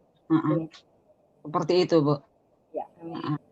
Baik Ibu, terima kasih banyak ya.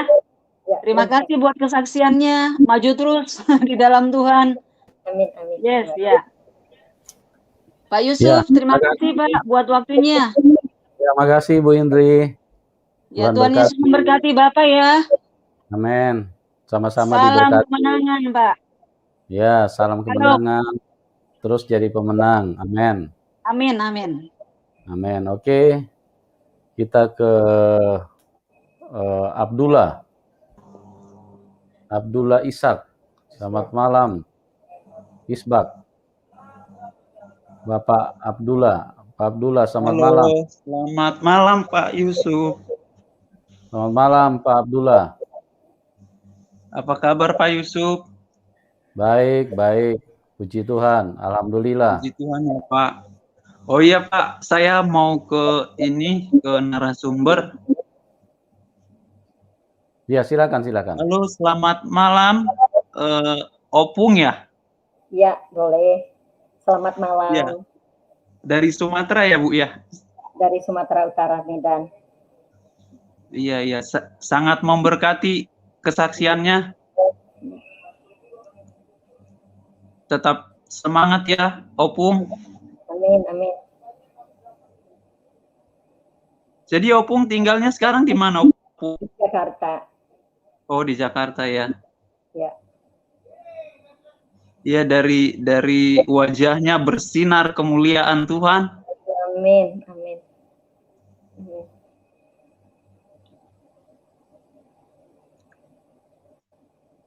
Halo? Ya. Halo, Opung? Ya, Pak. Ya, apa? Ya, Suara saya bisa terdengar? dengar. Halo? Dengar. Ya, halo. Halo, dengar Pak. Ini saya mau bertanya, Opung. Ya, boleh. Itu apa namanya? Mertua dari Opung itu kenapa bisa seperti itu ya, Opung ya? Mertua saya itu ada pegang jimat. Mertua Iya. laki juga pegang jimat dengan perempuan. Dua-duanya mereka itu pegang jimat. Oh, gitu ya. Nah, Itu jadi maksudnya dari mana gitu? Jimat-jimat seperti itu. ya mungkin ya zamannya mereka lah minta dari dukun kali, biar gimana katanya ikan itu Iya. satu apa namanya ketahanan tubuh, terus membuat orang tertarik sama kita, kata orang. Kalau ikan itu katanya ditelan membuat ketahanan tubuh, tuh terus biar orang tertarik sama kita gitu. Oh, gitu ya. Nah, jadi belatung itu mungkin ya kita nggak tahu ya Pak, karena kita nggak pernah terlibat dengan hal itu. Mungkin itu Iya. juga berupa susuk lah kali itu, susuk. Susuk ya, Opung ya. Nah, iya, Ngeri juga, Opung. iya betul. Makanya kalau kita sudah percaya Yesus, harus sungguh-sungguh jangan pernah ada celah dalam hidup kita. Mungkin kita pernah minum air putih dari dukun atau siri atau apapun itu membuat celah buat iblis dalam hidup kita. Jadi itu harus dibawa sama Tuhan biar Tuhan yang kuduskan lewat hambanya. Oh, iya, Opung. Iya.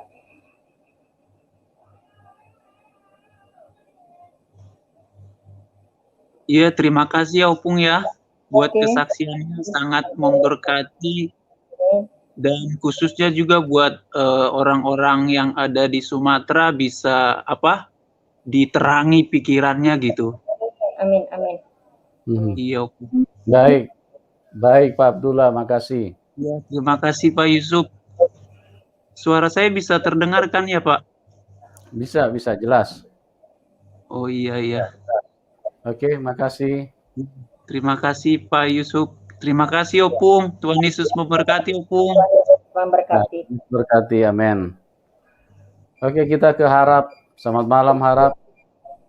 Selamat malam Pak Yusuf. Malam. Shalom. Shalom. Ya, shalom Ibu Murni. Ya, shalom Pak.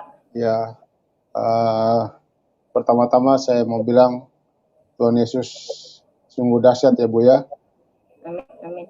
Tuhan Yesus dahsyat sehingga Dia memberi Ibu kekuatan untuk melewati setiap perkara Ibu, persoalan Ibu yang sungguh ya secara manusiawi tidak semua orang mungkin bisa lewati seperti itu.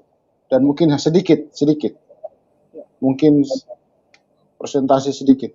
1-2 orang yang bisa lewati perkara-perkara yang saya dengar cerita kesaksian Ibu dari awal sampai akhir. Bahwa Ibu benar-benar diberi kekuatan sama Tuhan untuk melewati. Kalau tidak, maka semuanya akan hancur, berantakan, berkeping-keping bahkan. Semuanya akhirnya Ibu dikuasai oleh iblis sendiri. Untung Ibu kuat dalam Tuhan sehingga Ibu mampu melewati itu. Tapi dari semua itu inti dari kesaksian Ibu, saya hanya berharap bahwa setiap orang di luar sana, suami istri yang berumah tangga, harus mengambil contoh. Mengambil contoh dari kehidupan Ibu atau kehidupan setiap orang Kristen yang sungguh kuat untuk melewati setiap ini. Karena Tuhan mencintai kita sehingga dari awal dia memberkati Adam dan Hawa sebagai satu keluarga yang utuh. Amin. Amin. Sampai detik ini, dia begitu mengasihi setiap keluarga. Sehingga setiap orang Kristen, mari kita lihat contoh, mari kita lihat apa yang menjadi kesaksian Ibu Murni, sehingga kita pun harus lebih dekat dengan Tuhan. Sehingga kita jangan berdoa. Orang Kristen itu selalu berdoa untuk, oh Tuhan, mudahkan saya, semua begini. Tapi yang kita harus berdoa bahwa kita minta kekuatan dari Tuhan untuk melewati setiap perkara. Karena persoalan itu pasti akan datang.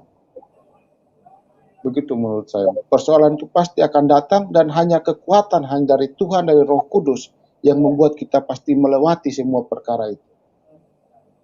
Ya Bu ya, sehingga saya berharap bahwa setiap orang yang mendengar kesaksian Ibu boleh juga diberi kekuatan untuk melewati ini, karena kita pada akhir zaman ini, akhir-akhir zaman ini, kita tetap bertahan, apapun bertahan dengan kekuatan dari Tuhan, sehingga pada saatnya nanti Tuhan datang yang kedua kali, atau kita pun pergi meninggalkan dunia ini, kita telah menyelesaikan dengan kemenangan oleh karena Tuhan Yesus. Amin.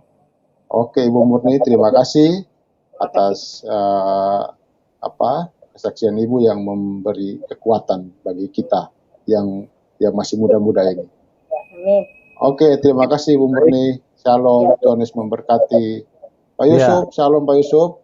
Shalom, Pak. Memberkati Bapak. Ya, berkati. shalom. Ya, Pak. Oke teman-teman, kita cukupkan sampai di sini dulu karena kelihatannya sinyal lagi kurang mendukung.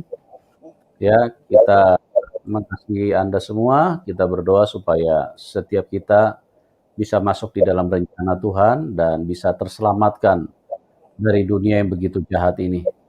Oke, terima kasih buat semuanya dan Tuhan Yesus memberkati kita semua. Salam kemenangan buat kita semua. Amin.